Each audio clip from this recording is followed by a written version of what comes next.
നമസ്കാരം. കേരള കണക്റ്റിന്റെ ഇന്നത്തെ എപ്പിസോഡിലേക്ക് എല്ലാ ACV വ്യൂവേഴ്സിനും ഹൃദയം നിറഞ്ഞ സ്വാഗതം. കേരള കണക്റ്റിൽ നമ്മൾ ഇന്ന് ഡിസ്കസ് ചെയ്യുന്ന വിഷയം റോഡിൽ തമ്മിൽ തല്ലി തീരുന്ന മലയാളി എന്നുള്ളതാണ്. അപ്പോൾ നിങ്ങൾക്ക് പലർക്കും ചിലപ്പോൾ കൗതുകം തോന്നിയേക്കാം എന്തുകൊണ്ടാണ് ഇങ്ങനൊരു വിഷയം എന്നുള്ളത്. നമ്മൾ ഇപ്പോൾ കഴിഞ്ഞ കുറേ കാലങ്ങളായിട്ട് നമ്മൾ നിരന്തരം കേൾക്കുന്ന വാർത്തകളായാലും അല്ലെങ്കിൽ നമ്മുടെയൊക്കെ ചുറ്റും കാണുന്ന ആളുകളിലായാലും സുഹൃത്ത് വലയത്തിലായാലും ഒക്കെ ഒരുപാട് ബിഹേവിയറൽ ചേഞ്ചസ് പലർക്കും വന്നിട്ടുണ്ട്. നിസ്സാരമായിട്ടുള്ള കാര്യത്തിന് ചിലപ്പോൾ നമ്മൾ വല്ലാതെ അങ്ങ് ചൂടാവുക, അല്ലെങ്കിൽ പരിസരം മറന്ന് ചിലപ്പോൾ അങ്ങ് പ്രതികരിച്ച് പോവുക. ഈവൻ റോഡിലാണെങ്കിൽ പോലും തികച്ചും അപരിചിതരോട് പെട്ടെന്ന് നമുക്ക് നമ്മുടെ ഒരു ബേസിക് ടെമ്പറമെൻ്റ് കൺട്രോൾ ചെയ്യാൻ പറ്റാതെ വരിക, ഇങ്ങനെയൊക്കെയുള്ള പ്രശ്നങ്ങളുണ്ട്. നിരന്തരം അത്തരത്തിലുള്ള വാർത്തകളൊക്കെ വരുന്നുണ്ടല്ലേ. അതുകൊണ്ട് തന്നെയാണ് ഇന്ന് നമ്മൾ ഇത്തരത്തിൽ ഒരു വിഷയം സെലക്ട് ചെയ്തിരിക്കുന്നത്. റോഡിൽ തമ്മിൽ തല്ലി തീരുന്ന മലയാളി. ചെറിയ വാക്ക് തർക്കങ്ങളിൽ തുടങ്ങി വലിയ അടിപിടി പ്രശ്നങ്ങളിലേക്ക്, കേസുകളിലേക്കൊക്കെ അകപ്പെട്ടു പോകുന്ന വാർത്തകൾ വരുന്നുണ്ടല്ലേ. അപ്പോൾ ഇതെന്തുകൊണ്ടാണെന്ന് നമ്മൾ അറിയണം, മനസ്സിലാക്കിയിരിക്കണം. അപ്പോൾ ഇന്ന് 1 മണിക്കൂർ സമയം നമ്മൾ ഡിസ്കസ് ചെയ്യുന്ന ഈ വിഷയത്തെക്കുറിച്ചാണ്. ഇതിനെക്കുറിച്ച് ആധികാരികമായിട്ട് പറഞ്ഞു തരാൻ ഒരുപാട് വർഷത്തെ എക്സ്പീരിയൻസ് ഉള്ള ഒരു ഡോക്ടറുണ്ട് നമ്മളോടൊപ്പം. അദ്ദേഹം തിരുവനന്തപുരം മെഡിക്കൽ കോളേജിലെ ഡിപ്പാർട്ട്മെൻറ്റ് ഓഫ് സൈക്യാട്രി പ്രൊഫസറാണ്, ഡോക്ടർ മോഹൻ റോയ്. എല്ലാവർക്കും സുപരിചിതനായിട്ടുള്ള ആളാണ് ഡോക്ടർ നമുക്ക് വെൽക്കം ചെയ്യാം. നമസ്കാരം ഡോക്ടർ. അപ്പം പ്രേക്ഷകരോടായിട്ട് 1 മണിക്കൂർ ലൈവ് ഫോൺ ഇൻ പ്രോഗ്രാമാണ്. നിങ്ങൾക്ക് 2 രീതിയിൽ നിങ്ങളുടെ ചോദ്യങ്ങൾ, സംശയങ്ങളൊക്കെ ഡോക്ടറോട് നേരിട്ട് ചോദിക്കാം. ഒന്ന്, ലൈവായിട്ട് നിങ്ങളുടെ TV സ്ക്രീനിൽ കാണുന്ന നമ്പറിലേക്ക് ഡയൽ ചെയ്യുക, ഫോണിലൂടെ തന്നെ ഡയറക്റ്റ് ചോദിക്കാം. ഇനി അങ്ങനെയല്ല എന്നുണ്ടെങ്കിൽ ഇവിടെ നിങ്ങളുടെ സ്ക്രീനിൽ ഒരു വാട്സപ്പ് നമ്പർ ഡിസ്പ്ലേയിലുണ്ട്. ആ വാട്സപ്പ് നമ്പറിലേക്ക് നിങ്ങളുടെ ചോദ്യങ്ങൾ വാട്സപ്പായിട്ട് അറിയിക്കാവുന്നതാണ്. അപ്പോൾ നമുക്ക് ചോദ്യങ്ങളിലേക്ക് കടക്കാം. ഡോക്ടർ, ഈ നമ്മൾ വളരെ റീസെൻ്റ് ആയിട്ട് നമ്മൾ വാർത്തയിൽ കേട്ടൊരു കാര്യമാണ്. ഒരു ബാറിലിരുന്ന് മദ്യപിക്കുന്നു, അത് കഴിഞ്ഞ് അവിടുത്തെ തർക്കം റോഡിലേക്ക് ഇറങ്ങുന്നു, വലിയ പ്രശ്നമാവുന്നു, കൊലപാതകത്തിലേക്ക് വരെ എത്തുന്നു. എന്ന് വെച്ചാൽ നമുക്കൊരിക്കലും ഇമാജിൻ ചെയ്യാൻ പറ്റാത്ത ഒരു സംഭവമാണ്. സിമിലറായിട്ട് ഈ വെള്ളവടിക്കോ ഇതൊന്നും ഇല്ലാത്ത ആൾക്കാർ പോലും ചെറുതും വലുതുമായിട്ടുള്ള വാക്ക് തർക്കങ്ങൾ, ഷോർട്ട് ടെമ്പറമെൻറ്റ്. അപ്പം എന്തുകൊണ്ടാണ് ഈ മലയാളിയുടെ സ്വഭാവത്തിൽ ഭയങ്കര മാറ്റം വന്നുകൊണ്ടിരിക്കുകയാണ് ഡോക്ടർ? ലോകവ്യാപകമായിട്ട് ആൾക്കാരുടെ സ്വഭാവം മാറുന്നുണ്ട്. അതെ, ഇതിന് പല കാരണങ്ങളുമുണ്ട്. അപ്പോൾ അതിൽ പ്രധാനപ്പെട്ടതായി നമ്മൾ പറയുന്ന ചില കാരണങ്ങളിൽ ഒന്ന് ലഹരിയുടെ ഒരു ഉപയോഗമാണ്. 2 ഒരു അർബനൈസേഷൻ എന്ന് പറയുന്നത്. അങ്ങനെ വരുമ്പോഴത്തേക്കും ഇതിലൊരു വ്യത്യാസമുണ്ട്. പിന്നെ നമ്മുടെ കുടുംബപരമായിട്ട്, നമ്മുടെ സാംസ്കാരികപരമായിട്ടുമുള്ള വ്യത്യാസം. പിന്നെ ലോകവ്യാപകമായിട്ട് തന്നെ എല്ലായിടത്തും സൈബർ ക്രൈം കൂടി വരുന്നതായിട്ടാണ് കാണുന്നത്. പിന്നെ മൈഗ്രേഷനുമായി ബന്ധപ്പെട്ട് ഇപ്പോൾ തന്നെ എനിക്ക് തോന്നുന്നു പല വിദേശ രാജ്യങ്ങളിലും ഇന്ത്യക്കാരാണെന്ന് പറഞ്ഞു കഴിഞ്ഞാൽ വലിയ ബുദ്ധിമുട്ടാണ് അവിടെ. എങ്ങനെ തിരിച്ചയക്കാമെന്ന് ലോകത്ത് തന്നെ പല രാജ്യങ്ങളിലും വളരെ ഗൗരവമായിട്ട് ചർച്ച ചെയ്തുകൊണ്ടിരിക്കുക, നിയമം ഉണ്ടാക്കണമെന്ന് വരെ ആലോചിക്കുന്നുണ്ട്. പിന്നെ ഈ രാഷ്ട്രീയവും സാംസ്കാരികവുമായ മേഖലകളിലുണ്ടാകുന്ന പ്രശ്നങ്ങൾ. പിന്നെ ഏറ്റവും പ്രധാനപ്പെട്ട ഒരു കാര്യമുണ്ട് കേട്ടോ, നമ്മൾ ഈ ചർച്ച ചെയ്തുകൊണ്ടിരിക്കുന്ന മാധ്യമം, മീഡിയ തന്നെ ഇത്തരം വിഷയങ്ങളെടുക്കുന്ന നിലപാടുകളുണ്ട്. ഒരു മീഡിയയുടെ ഒരു ആംപ്ലിഫിക്കേഷൻ ഇതിൽ വരുന്നുണ്ട്. അപ്പോൾ ആംപ്ലിഫിക്കേഷൻ എങ്ങനെയാണെന്ന് വെച്ചാൽ നമ്മളിപ്പോൾ ഒന്ന് ആലോചിച്ച് നോക്കൂ. ഒരു കുട്ടിക്കാലം തൊട്ട് നമുക്കൊന്ന് ആലോചിച്ച് നോക്കാം. ഒരു കുട്ടി ജനിച്ച വീണ ഉടനെ പണ്ട് നമ്മുടെ നാട്ടിൽ എന്താ കണ്ടിരുന്നത്, ഇപ്പോൾ നമ്മുടെ നാട്ടിൽ എന്താ കാണുന്നത്? അപ്പോൾ അതിനാരാണ് ഉത്തരവാദികൾ? നമ്മൾ തന്നെയാണ് ഉത്തരവാദികൾ. നമ്മൾ കുട്ടി ഒരിടത്തിരിക്കുന്നു, നമുക്കൊരു തിരക്കുണ്ട്, കുട്ടിക്ക് ഭക്ഷണം കൊടുക്കണം, കുട്ടി വാ തുറക്കുന്നില്ല. അപ്പോൾ ഇവൻ്റെ വാ ഒന്ന് തുറന്നു കിട്ടാൻ വേണ്ടി നമ്മൾ ചെയ്യുന്ന ഒരു വളരെ സിമ്പിളായ ഒരു രീതി ഉണ്ടല്ലോ. നമ്മൾ അവൻ്റെ മുമ്പിലേക്ക് ഒരു ഡിവൈസ് വയ്ക്കുന്നു. ഡിവൈസിൽ അവന് താല്പര്യമുള്ള ഒരു സാധനം കാണുന്നു. യഥാർത്ഥത്തിൽ അവൻ്റെ അറ്റൻഷൻ ഒന്ന് ഡൈവേർട്ട് ചെയ്തിട്ട് അവൻ്റെ വായിലേക്ക് നമ്മൾ ഭക്ഷണം, മിതമായ ഭാഷ പറഞ്ഞാൽ കുത്തി കയറ്റുകയാണ് ചെയ്യുന്നത്. ഇങ്ങനെ വളരുന്ന ഒരു കുട്ടി. ഇനി നമ്മൾ നമ്മുടെ കുട്ടിക്കാലം ഒന്ന് ആലോചിച്ച് നോക്കണം. നമ്മളിപ്പോൾ ഈ പുതിയ ജനറേഷൻ കളിയാക്കി പറയുന്ന 60s kid, 70s kid, 80s kid എന്നൊക്കെ ഉള്ളവർ വളർന്ന കാലത്ത് എന്തായിരുന്നു എന്നുള്ളത് നമ്മൾ ആദ്യം വായിക്കുന്നത് നമുക്കറിയാം, ചിത്രകഥകളാണ്. ഇപ്പോൾ പഴയ കാലത്ത് ബാലരമ, പൂമ്പാറ്റ, പല കബീഷ്, മായാവി, ലുട്ടാപ്പി ഇവരെയൊക്കെ നമ്മൾ കാണുന്നു, ചിത്രകഥകളിൽ കാണുന്നു. ഇതിന് ശേഷം നമ്മൾ വായിക്കുന്നത് നോവലുകളാണ്, അല്ലെങ്കിൽ ചെറിയ ചെറിയ കഥകളാണ്. അപ്പോൾ ഇത് തലച്ചോറിൻ്റെ വികാസവുമായി ബന്ധപ്പെട്ടതാണ്. കാരണം ആദ്യം ഒരു കുട്ടിക്കൊരു പടത്തിലൂടെയാണ് ഒരു കാര്യത്തിൻ്റെ ഒരു ഗ്രാഹ്യം കിട്ടുന്നത്. പിന്നെ ഇത് ചിന്തിക്കുമ്പോൾ, ഇപ്പോൾ ഉദാഹരണമായി നമ്മൾ ഒരു കാലത്ത് തലമുറയെ സ്വാധീനിച്ച OV വിജയൻ്റെ ഖസാക്കിൻ്റെ ഇതിഹാസത്തിലെ രവി കൂനങ്കാവിലേക്ക് വന്നിറങ്ങിയപ്പോൾ മുടിയഴിച്ചിട്ട യക്ഷിയെപ്പോലെയുള്ള, അപ്പോൾ അത് നമ്മളൊന്ന് പിക്ചറൈസ് ചെയ്യും നമ്മുടെ മനസ്സിൽ. അപ്പോൾ അത് നമ്മുടെ ചിന്തയെ ഉദ്ദീപിപ്പിക്കാനായിട്ട്, നമ്മുടെ ലോകം വിശാലമാക്കാനായിട്ടൊക്കെ സഹായിക്കും. ഇതിൽ നിന്ന് മാറി ഇപ്പോൾ ഈ കുട്ടിയുടെ മുന്നിലേക്ക് യഥാർത്ഥത്തിൽ ത്രിമാന തലത്തിലുള്ള ചലിക്കുന്ന ഈ രൂപങ്ങളാണ് എത്തുന്നത്. ഇത് വളരെ അട്രാക്റ്റീവാണ് കേട്ടോ, കുറ്റം പറയാൻ പറ്റത്തില്ല. കാരണം നമ്മളിപ്പോൾ തന്നെ വിഷ്വൽ ക്ലാരിറ്റിയുടെ കാര്യങ്ങൾ നോക്കുമ്പോൾ, പുതിയ ടി വികൾ വരുമ്പോൾ, വിഷ്വൽ ക്ലാരിറ്റി വരുമ്പോൾ എങ്ങനെ മാറുന്നു എന്ന് നമുക്കറിയാം. നമ്മളും അതിലേക്കായിപ്പോവും. ഇപ്പോൾ വായനയുടെ രംഗത്തുണ്ടായ ഒരു കുറവൊക്കെ ഇതിൻ്റെ ഭാഗമാണ്. അപ്പോൾ കുട്ടി ആദ്യം ഇത് കണ്ടു കഴിഞ്ഞാൽ കുട്ടി സ്വാഭാവികമായിട്ടും ഇതിനെയാണ് പിന്നെ താല്പര്യപ്പെടുന്നത്, കാണാൻ താല്പര്യപ്പെടുന്നത്. ഇതൊരു അഡിക്ഷനിലേക്ക് നയിക്കാം. അതായത് നമ്മുടെ പുതിയ കാലത്തിൽ പറയുന്ന, നമ്മൾ നേരത്തെ പറഞ്ഞ ലഹരിയുടെ ഉപയോഗമൊക്കെ യഥാർത്ഥത്തിൽ ഒരു ഹൈവേയുടെ അങ്ങേ അറ്റമാണെങ്കിൽ നമ്മൾ പൊതുവേ പറയുന്നത്, ഇപ്പോൾ അഡിക്ഷൻ എന്ന് പറയുന്നത്, ഇപ്പോൾ ഹാർഡ് കോർ അഡിക്ഷൻ, ലഹരി വസ്തുക്കളോടുള്ള, ലഹരി മരുന്നുകളോടുള്ള അഡിക്ഷൻ ഒരു 6 ലൈൻ ഹൈവേ ആണെന്ന് വിചാരിക്കുക.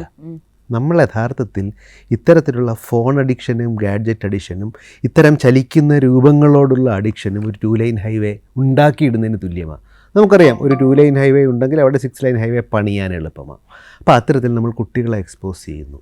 അത് കഴിഞ്ഞ് കുട്ടികൾ കാണുന്ന ഇതിലുള്ള വയലൻസ്, ഇപ്പോൾ കുട്ടികളെല്ലാവരും കാണുന്ന കാർട്ടൂൺ, ഈ പറയുന്ന 70s 80s കിഡ് പോലും കണ്ടിരുന്ന കാർട്ടൂണാണ് ടോം ആൻഡ് ജെറി. ഇപ്പോൾ കുട്ടികളതൊന്നും അല്ല കാണുന്നത്.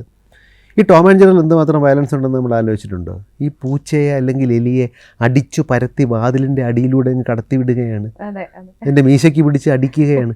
ഇത് കണ്ട് വളരുന്ന ഒരു കുട്ടിക്ക് നമ്മുടെ തലച്ചോറിൽ തന്നെ സംഭവിക്കുന്ന ഒരു രീതിയുണ്ട്. അതായത് നമ്മളിപ്പം നമുക്കറിയാമല്ലോ, ഇപ്പോൾ നമ്മുടെ പല ബന്ധുക്കളുമൊക്കെ തന്നെ ചില അത്ര ഒരു നമ്മൾ ഈ പറയുന്നത് ചങ്കുറപ്പില്ലാത്ത മനുഷ്യർ, ഇവരൊക്കെ ഒരു പോലീസ് ട്രെയിനിങ്ങിനോ പട്ടാളത്തിലെ ട്രെയിനിങ്ങിനോ പോകും. കുറച്ച് കഴിഞ്ഞ് നമ്മൾ പറഞ്ഞു അവനിപ്പോൾ പഴയതുപോലൊന്നുമില്ല, നല്ല വ്യത്യാസമൊക്കെ ആയി. ഇത് യഥാർത്ഥത്തിൽ ഒരു സെൻസിറ്റൈസേഷൻ നടക്കുകയാണ്. നിരന്തരം നിങ്ങൾ വയലൻസ് കണ്ടുകൊണ്ടിരുന്നാൽ, നിരന്തരം നിങ്ങൾ അക്രമം കണ്ടുകൊണ്ടിരുന്നാൽ, നിരന്തരം നിങ്ങൾ അക്രമത്തെക്കുറിച്ച് കേട്ടുകൊണ്ടിരുന്നാൽ നിങ്ങളുടെ തലച്ചോറ് ഇതുമായി പ്രതികരിക്കുന്ന രീതി ഒന്ന് കുറയും. ഇപ്പോൾ കമാൻഡോ ട്രെയിനിങ് ഒക്കെയാണ് അതിൻ്റെ ഏറ്റവും വലിയ ഒരു ഉദാഹരണം. കാരണം സാധാരണ ഒരു സാഹചര്യത്തിൽ ഒരു മനുഷ്യനും പിടിച്ചു നിൽക്കാത്ത സാഹചര്യങ്ങൾ എത്രയോ ദിവസങ്ങൾ കമാൻഡോയ്ക്ക് ചിലവഴിക്കാൻ സാധിക്കുന്നത് അവരുടെ ഹാർഡ് കോർ ട്രെയിനിങ്ങിൻ്റെ ഭാഗമാണെങ്കിൽ ഒരു വ്യക്തിക്ക് ഇത് കാണുമ്പോൾ ഇത്തരത്തിലൊരു വ്യതിയാനം സംഭവിക്കും. അപ്പോൾ ഇത്തരത്തിൽ ഈ കുട്ടി വളർന്ന് പാകപ്പെടുകയാണ്. പിന്നെ നമുക്കറിയാവുന്ന പോലെ കുട്ടികളുടെ ഇടയിലുള്ള ഈ ശ്രദ്ധക്കുറവ്, പിരിപിരിപ്പും പ്രശ്നങ്ങൾ, അറ്റൻഷൻ ഡെഫിസിറ്റ് ഹൈപ്പർ ആക്ടിവിറ്റി എന്ന് പറയും. ഇപ്പോൾ ലോകാരോഗ്യ സംഘടന നമുക്കറിയാമല്ലോ, ഒരു ക്ലാസ്സിലൊക്കെ തന്നെ 50 പേരുള്ള ക്ലാസ്സിൽ ഒരു 5 കുട്ടികളൊക്കെ ഇത്തരത്തിലുള്ള കുട്ടികളുണ്ടാവും. 100 പേരിൽ ഒരു 10% എന്ന് പറയാം. ഈ കുട്ടികൾക്ക് ശ്രദ്ധ കേന്ദ്രീകരിക്കാൻ സാധിക്കില്ല, ഒരിടത്ത് അടങ്ങിയിരിക്കാൻ സാധിക്കില്ല. നമ്മൾ വിചാരിക്കും ഇവൻ്റെ ഇവനെ വല്ല തവള വിഴുങ്ങിയോ എന്നൊക്കെ നമ്മൾ എളുപ്പം ചോദിക്കും. ഇങ്ങനെ ചാടി നടക്കുന്ന അച്ചടക്കമില്ലാത്ത കുട്ടികൾ, അവർ ഇത്തരത്തിലുള്ള അക്രമങ്ങളിലേക്ക് പോകാനുള്ള സാധ്യത അവരുടെ കൗമാരകാലമാകുമ്പോൾ കോണ്ടക്ട് ഡിസോർഡർ എന്ന് പറയുന്ന ഒരു സ്വഭാവ പ്രശ്നം ഉണ്ടാവാം. അതിലേക്ക് ഇപ്പോൾ സംഭവിച്ചിരിക്കുന്നത് ലഹരി കയറ്റി വിടുന്നു എന്നുള്ളതാണ്. നമുക്ക് കേരളത്തിലെ നമ്മുടെ ഒരു പഴയ ട്രോള് കടമെടുത്ത് കൊച്ചു കേരളത്തിൽ എന്തൊക്കെയാണ് സംഭവിക്കുന്നത് നമ്മൾ ചോദിച്ചാൽ ഇതിലേക്ക് ലഹരിയുടെ ഒരു സന്നിവേശം നടക്കുന്നുണ്ട്. ഇതെല്ലാം വല്ലാത്തൊരു കോമ്പിനേഷനാണ്. കാരണം കുട്ടികളുടെ ഒരു വ്യക്തിയുടെ തലച്ചോറിൻ്റെ വളർച്ചയും വികാസവും പൂർണ്ണമാകുന്നത് ഒരു 25 വയസ്സിലാണ്. തലച്ചോറിൻ്റെ ഈ മുൻഭാഗം, പ്രീ ഫ്രോണ്ടൽ ദളമെന്ന് പറയുന്ന ഈ മുൻഭാഗം, യഥാർത്ഥത്തിൽ ഈ പ്രീ ഫ്രോണ്ടൽ ദളമെന്ന് പറയുന്ന മുൻഭാഗമാണ് നമ്മെയും നമുക്ക് മുൻപേ ഉള്ള ഗ്രേറ്റ് ഏപ്പുകളിൽ നിന്നാണല്ലോ നമ്മൾ ഉണ്ടായത്. ആ കുരങ്ങ് വർഗ്ഗത്തിലുള്ള ചിമ്പൻസി, ഒറങ്ങുട്ടൻ, ഗൊറില്ല, അവരിൽ നിന്നാണ് നമ്മൾ ഉണ്ടാകുന്നത്. അവരും തമ്മിലുള്ള ഏറ്റവും പ്രകടമായ വ്യത്യാസം ഈ പ്രീ ഫ്രോണ്ടൽ കോർട്ടക്സ് ആണ്. ഈ പ്രീ ഫ്രോണ്ടൽ കോർട്ടക്സ് ആണ് യഥാർത്ഥത്തിൽ നമ്മുടെ തലച്ചോറിൽ നമുക്കെല്ലാവർക്കും ഒരു വികാര കേന്ദ്രമുണ്ട്, അമിഗ്ഡല എന്ന് പറയും. അതിനെ നിയന്ത്രിച്ചു നിർത്തുന്നത് ഈ പ്രീ ഫ്രോണ്ടൽ കോർട്ടക്സ് ആണ്. ഇതിൻ്റെ വളർച്ചയും വികാസവും പൂർണ്ണമാകണമെങ്കിൽ 23 മുതൽ 25 വയസ്സ് വരെ പ്രായമാകും. നോക്കൂ, നമ്മുടെ രസകരമായ ഒരു കാര്യമുണ്ട് കേട്ടോ. ഇത് കാണുന്നവരൊക്കെ തന്നെ ആലോചിച്ചാൽ മതി. മാഡം തന്നെ ഒന്ന് ആലോചിക്കൂ, കല്യാണം കഴിക്കാനാണോ കള്ള് കുടിക്കാനാണോ പക്വത കൂടുതൽ വേണ്ടത്? എന്തായിരിക്കും മറുപടി? കല്യാണം കഴിക്കാൻ എന്നാണ് നമ്മൾ വിചാരിച്ചിരിക്കുന്നത് അല്ലേ? കേരളത്തിൽ കല്യാണം കഴിക്കാൻ 18 വയസ്സിൽ പെൺകുട്ടിക്ക് പറ്റും, 21 വയസ്സിൽ ആൺകുട്ടിക്ക് പറ്റും. കേരളത്തിൽ മദ്യം വാങ്ങാനുള്ള പ്രായം എത്രയാ? 23 സർക്കാർ പോലും ഇത് അംഗീകരിച്ചിട്ടുണ്ട്. രസകരമാണ് നമ്മൾ ഇത്തരത്തിൽ ഒരു ന്യൂറോ ബയോളജി വെച്ച് ആലോചിച്ച് കഴിഞ്ഞാൽ. അപ്പം യഥാർത്ഥത്തിൽ പറയുന്നത്, ഞങ്ങൾ തമാശയ്ക്ക് പറയുന്നത് കള്ളു കുടിക്കാൻ കൂടുതൽ ഉത്തരവാദിത്ത ബോധം വേണമെന്നാണ് യഥാർത്ഥത്തിൽ. അപ്പം അത്തരത്തിൽ ലഹരിയാൽ സ്വാധീനിക്കപ്പെട്ട ഈ തലച്ചോറിന് നമുക്കെല്ലാവർക്കും അറിയാമല്ലോ. നമ്മളിപ്പോൾ ഇന്ന് ജോലി സ്ഥലത്തേക്ക് വന്നപ്പോൾ, അല്ലെങ്കിൽ നിങ്ങൾ ഓരോരുത്തരും ഇന്ന് സഞ്ചരിച്ചപ്പോൾ എന്തുമാത്രം കാര്യങ്ങൾ റോഡിലുണ്ടായി, നമുക്കൊക്കെ പ്രതികരിക്കണമെന്ന് തോന്നത്തില്ല. എന്താ നമ്മൾ പ്രതികരിക്കാതെ പിടിച്ചു നിർത്തുന്നത്? അത് ഈ പ്രീ ഫ്രോണ്ടൽ കോർട്ടക്സ് ആണ്. പഴയ നാട്ടുഭാഷയിലൊരു മെച്യൂരിറ്റി വന്നെന്നോ അല്ലെങ്കിൽ ഒരു വെള്ളവും വെളിവും വന്നെന്നോ ഒക്കെ പറയുന്നത് യഥാർത്ഥത്തിൽ ഇതാ.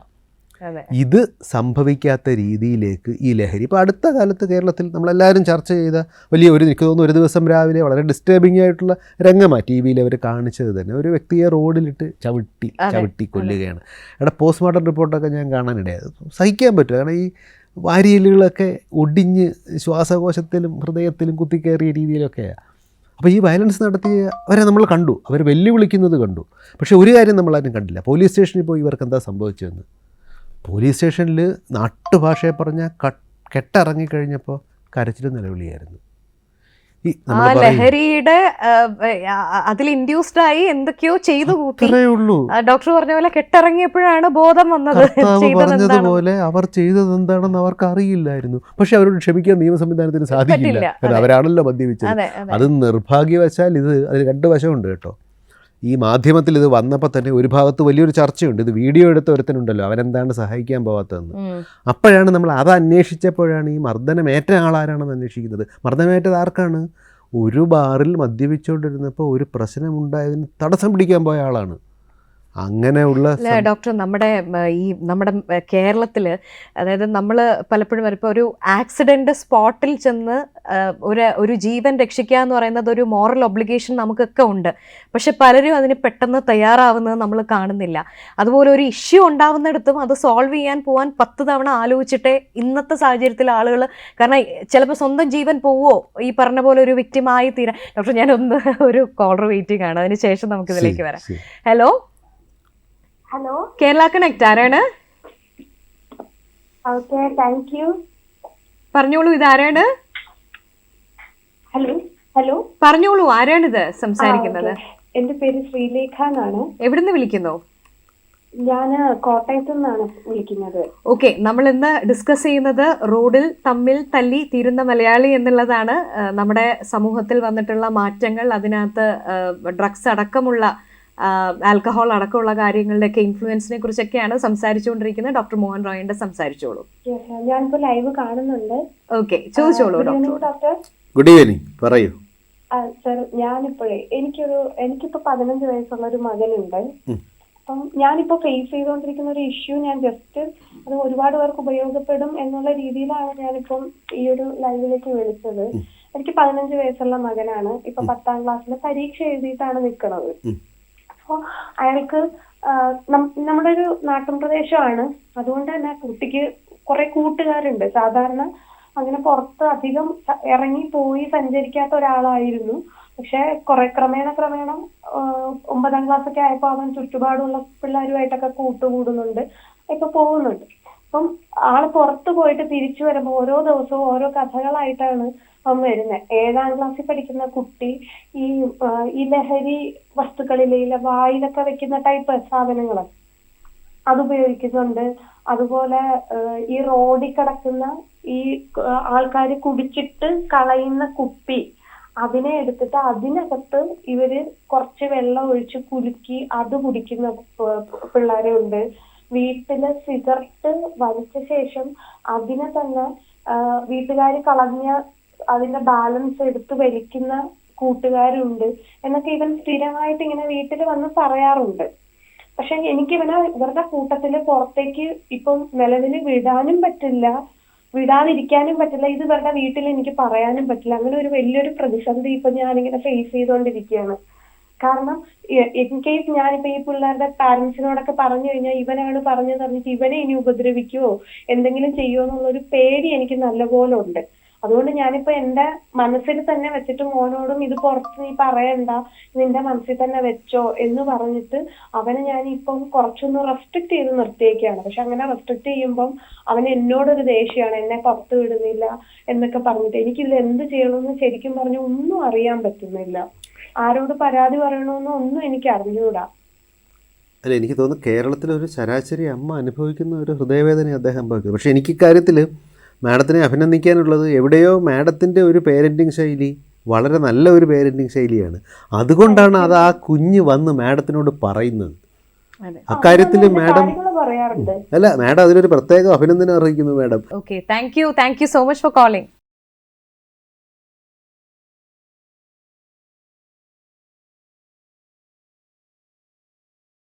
കേരള കണക്റ്റിലേക്ക് വീണ്ടും സ്വാഗതം. റോഡിൽ തമ്മിൽ തല്ലി തീരുന്ന മലയാളി എന്നുള്ള വിഷയമാണ് നമ്മൾ ഇന്ന് കേരള കണക്റ്റിൽ ചർച്ച ചെയ്തുകൊണ്ടിരിക്കുന്നത്. നമുക്ക് അതിഥിയായിട്ടുള്ളത് ട്രിവാൻഡ്രം മെഡിക്കൽ കോളേജിലെ സൈക്യാട്രി വിഭാഗം പ്രൊഫസറായിട്ടുള്ള ഡോക്ടർ മോഹൻ റോയ് ആണ്. ഡോക്ടറിനോട് കൂടുതൽ ചോദ്യങ്ങൾ ചോദിക്കാം. അപ്പം നമ്മൾ പ്രീവിയസ് സ്കോളർ വളരെ പ്രധാനപ്പെട്ട ഒരു ചോദ്യം ചോദിച്ചപ്പോൾ പാരൻറ്റിങ്ങുമായിട്ട് ബന്ധപ്പെട്ടിട്ടുള്ള അതിൻ്റെ റിപ്ലൈയും ഡോക്ടർ പറഞ്ഞുകൊണ്ടിരിക്കുകയായിരുന്നു. അപ്പോൾ നമുക്ക് കൂടുതൽ ചോദ്യങ്ങളിലേക്ക് പോകാം. ഡോക്ടർ, ഈ നമ്മുടെ പ്രീവിയസ് സ്കോളറോട് ഡോക്ടർ അപ്രീഷിയേറ്റ് ചെയ്ത ഒരു പോയിന്റ് പാരൻറ്റിങ്ങിനെ കുറിച്ചാണ്. നമ്മൾ ഇപ്പം റോഡിൽ തമ്മിൽ തല്ലി തീരുന്ന മലയാളിയെക്കുറിച്ച് നമ്മൾ ഡിസ്കസ് ചെയ്യുമ്പോഴും ആ മലയാളി അഡൾട്ടായിട്ടുള്ള മലയാളി ഉണ്ടാകുന്നത് സ്വാഭാവികമായിട്ട് ഒരു കുഞ്ഞായി പല ഘട്ടങ്ങളിലൂടെ ജീവിച്ചതിന് ശേഷമാണല്ലോ. അപ്പോൾ ഈ ഒരു പേരൻറ്റിങ് പ്രോസസ്സ് കുട്ടിയുടെ ജനനം മുതലുള്ള ഓരോ ഘട്ടത്തിലെയും അതിനെ നമ്മൾ എങ്ങനെ ടേക്ക് കെയർ ചെയ്യുന്നു, അത് ഭയങ്കര ഇൻഫ്ലുവൻസ് ചെയ്യുന്നു അല്ലേ ഡോക്ടർ? അപ്പോൾ അതിനെക്കുറിച്ച് ഒന്ന് പറയാമോ? എങ്ങനെയാണ് ഈ നമ്മുടെ ഇപ്പോഴത്തെ കുഞ്ഞുങ്ങൾക്ക് ഒരുപാട് ADHD റിപ്പോർട്ട് ചെയ്യുന്നു. അപ്പോൾ ഇതൊക്കെ പാരൻറ്റിങ്ങുമായിട്ട് എന്തെങ്കിലും കണക്ഷൻ അതിനുണ്ടോ? അല്ല, രസകരമായ കാര്യത്തിൽ നമ്മൾ പേരൻറ്റിങ് എന്ന് പറയുമ്പോൾ കുട്ടി ആയതിന് ശേഷം എന്നുള്ളതാണ് നമ്മൾ ആലോചിക്കുന്നത്. യഥാർത്ഥത്തിൽ പേരൻറ്റിങ് എന്ന് പറയുന്നത് കുട്ടിയാകുമ്പോൾ അല്ല തുടങ്ങുന്നത്, കുട്ടി ഉണ്ടാകുമ്പോഴല്ല, കുട്ടിയെക്കുറിച്ച് ആലോചിച്ച് തുടങ്ങുമ്പോൾ തന്നെ തുടങ്ങും. ഇനി ഒരു മൂത്ത കുട്ടി ഉണ്ടെങ്കിൽ അവിടെയും ഇതിന് പ്രാധാന്യമുണ്ട്. ഇപ്പം നമ്മളൊരു പ്രഗ്നൻസിയുടെ വിവിധ ഘട്ടങ്ങളിലൂടെ ഒരു അമ്മ കടന്നു പോകുമ്പോൾ മൂത്ത ഒരു കുട്ടി ഉണ്ടെന്ന് വിചാരിക്കുക. നമ്മുടെ നാട്ടിലൊക്കെ സാധാരണ നടക്കുന്ന ഒരു കാര്യം എന്തെന്നറിയാമോ? പിന്നെ ഈ മൂത്ത കുട്ടിയെ ആൾക്കാർ കാണുന്ന ഒരു രീതിയുണ്ട്. ഇപ്പോൾ നിർഭാഗ്യവശാൽ അപ്പനും അമ്മമ്മയൊക്കെ തന്നെ ഇനി വാവ വരൂ കേട്ടോ നിൻ്റെ കാര്യം. അപ്പോൾ ഈ കുട്ടിക്ക് എന്താ തോന്നുന്നത്? വാവ വരുന്നു, തൻ്റെ സ്ഥാനം ഏറ്റെടുക്കുന്നു. അങ്ങനെയല്ല വേണ്ടത്. അവിടെ നിന്ന് യഥാർത്ഥത്തിൽ തുടങ്ങേണ്ടത്, അല്ലെങ്കിൽ കുട്ടി ജനിച്ചു, പുതിയ കുട്ടി ഉണ്ടായി, അപ്പോൾ വരുന്നവരെല്ലാം യഥാർത്ഥത്തിൽ അച്ഛൻ വരുന്നു, മൂത്ത കുട്ടിയുണ്ട്, മൂത്ത കുട്ടി ഓടി ചെല്ലുന്നു.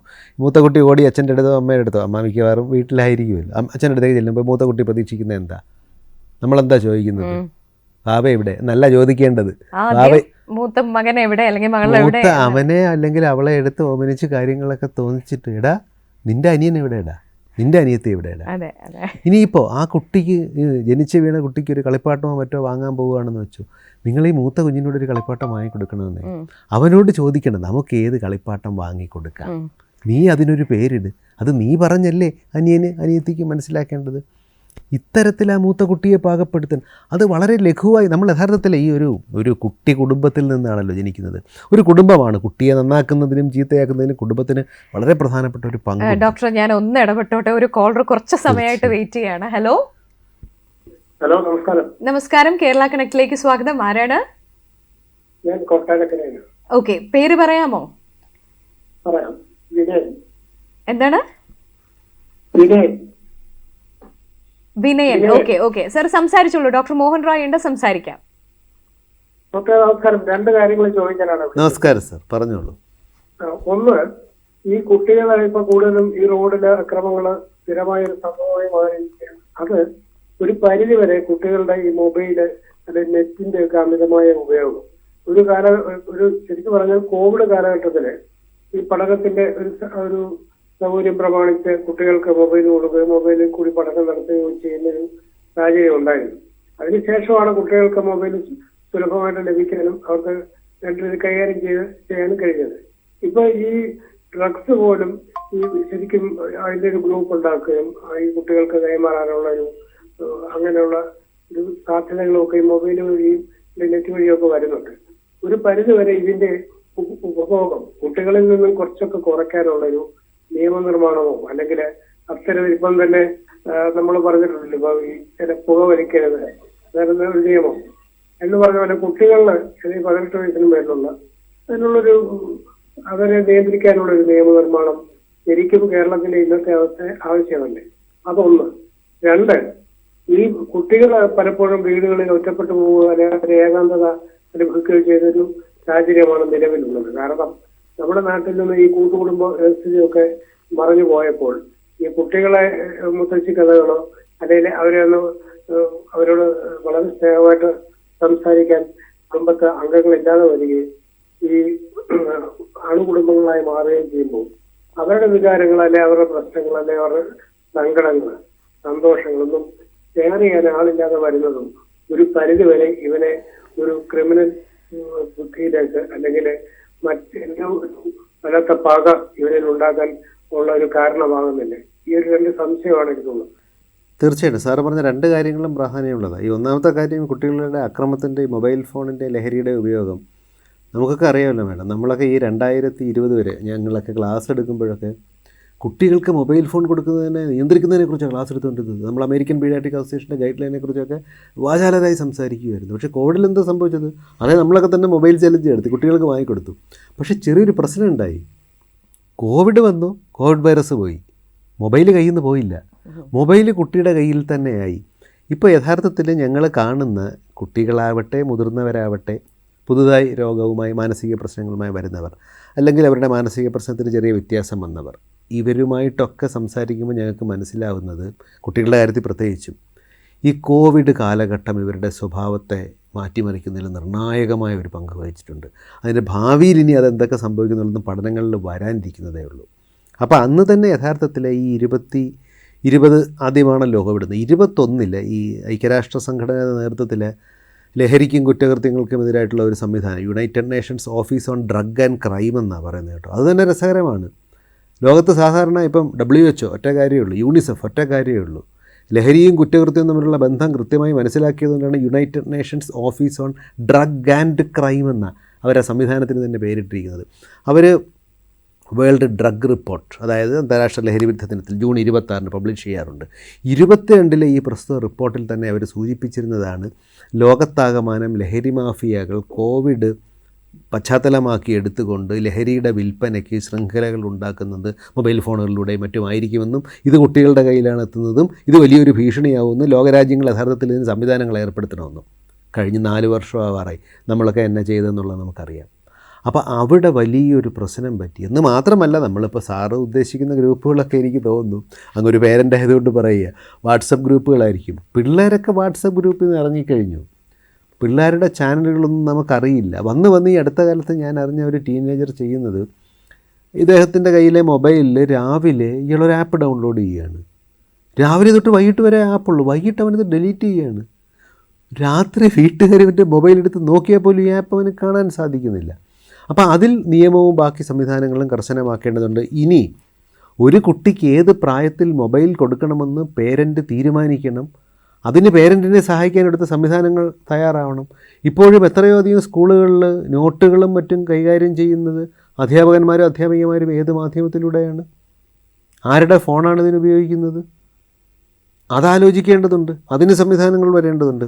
അതുപോലെ തന്നെ സാറ് പറഞ്ഞ ഈ അണുകുടുംബങ്ങളുടെ പ്രശ്നം, ഇതൊരു വലിയ പ്രശ്നമാണ്. എനിക്ക് തോന്നുന്നു കഴിഞ്ഞ ഒരു 70കളിലും 80കളിലും ഒക്കെ ഒരു 10 സിനിമ എടുത്തു കഴിഞ്ഞാൽ എത്ര സിനിമയുടെ പശ്ചാത്തലം എന്തായിരുന്നു, ആ വീട്ടിൽ ആരൊക്കെയാണ്, അമ്മയും അച്ഛനും അമ്മാവനും അമ്മാവിയും ഒക്കെ ഉള്ള മലയാള സിനിമയിൽ പോലും ഇപ്പോൾ ഒരു സിനിമ ഫ്ലാറ്റുകളിൽ പോയതിന് ശേഷം അച്ഛനും അമ്മയും കാണില്ല, അവർക്ക് റൂമില്ല.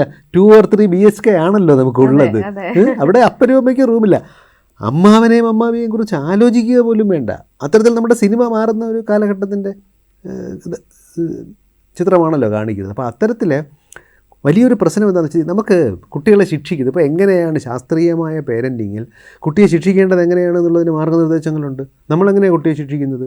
ഇപ്പോൾ ശിക്ഷയെന്ന് പറഞ്ഞാൽ നമുക്ക് അടി മാത്രമേ അറിയാവൂ, നിർഭാഗ്യവശാൽ.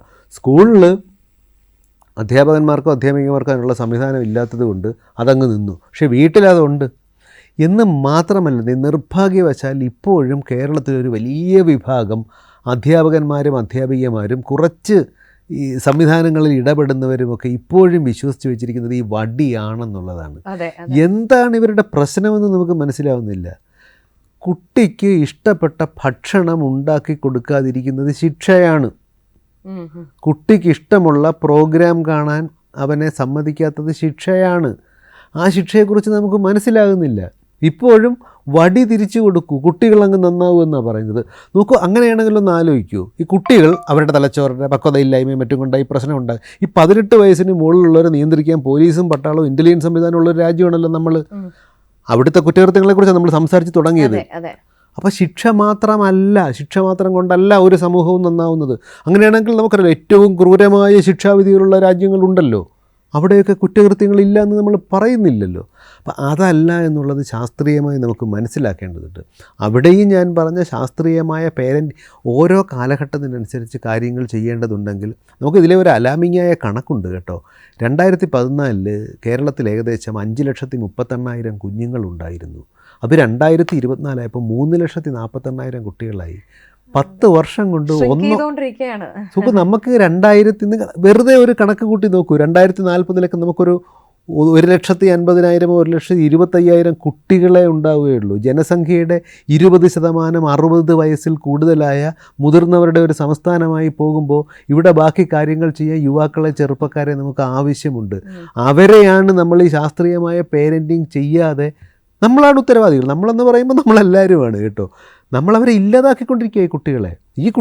ഈ പറയുന്ന കുട്ടികളാണ് റോഡിൽ കിടന്ന് ബഹളം വയ്ക്കുന്നത്, അവരാണ് തമ്മിൽ തല്ലുന്നത്, അവരാണ് അക്രമം കാണിക്കുന്നത്, പോലീസ് സ്റ്റേഷനിൽ പോയിരുന്ന് നെഞ്ചുരുകി കീറി കരയുന്നതും അവർ തന്നെയാണ്.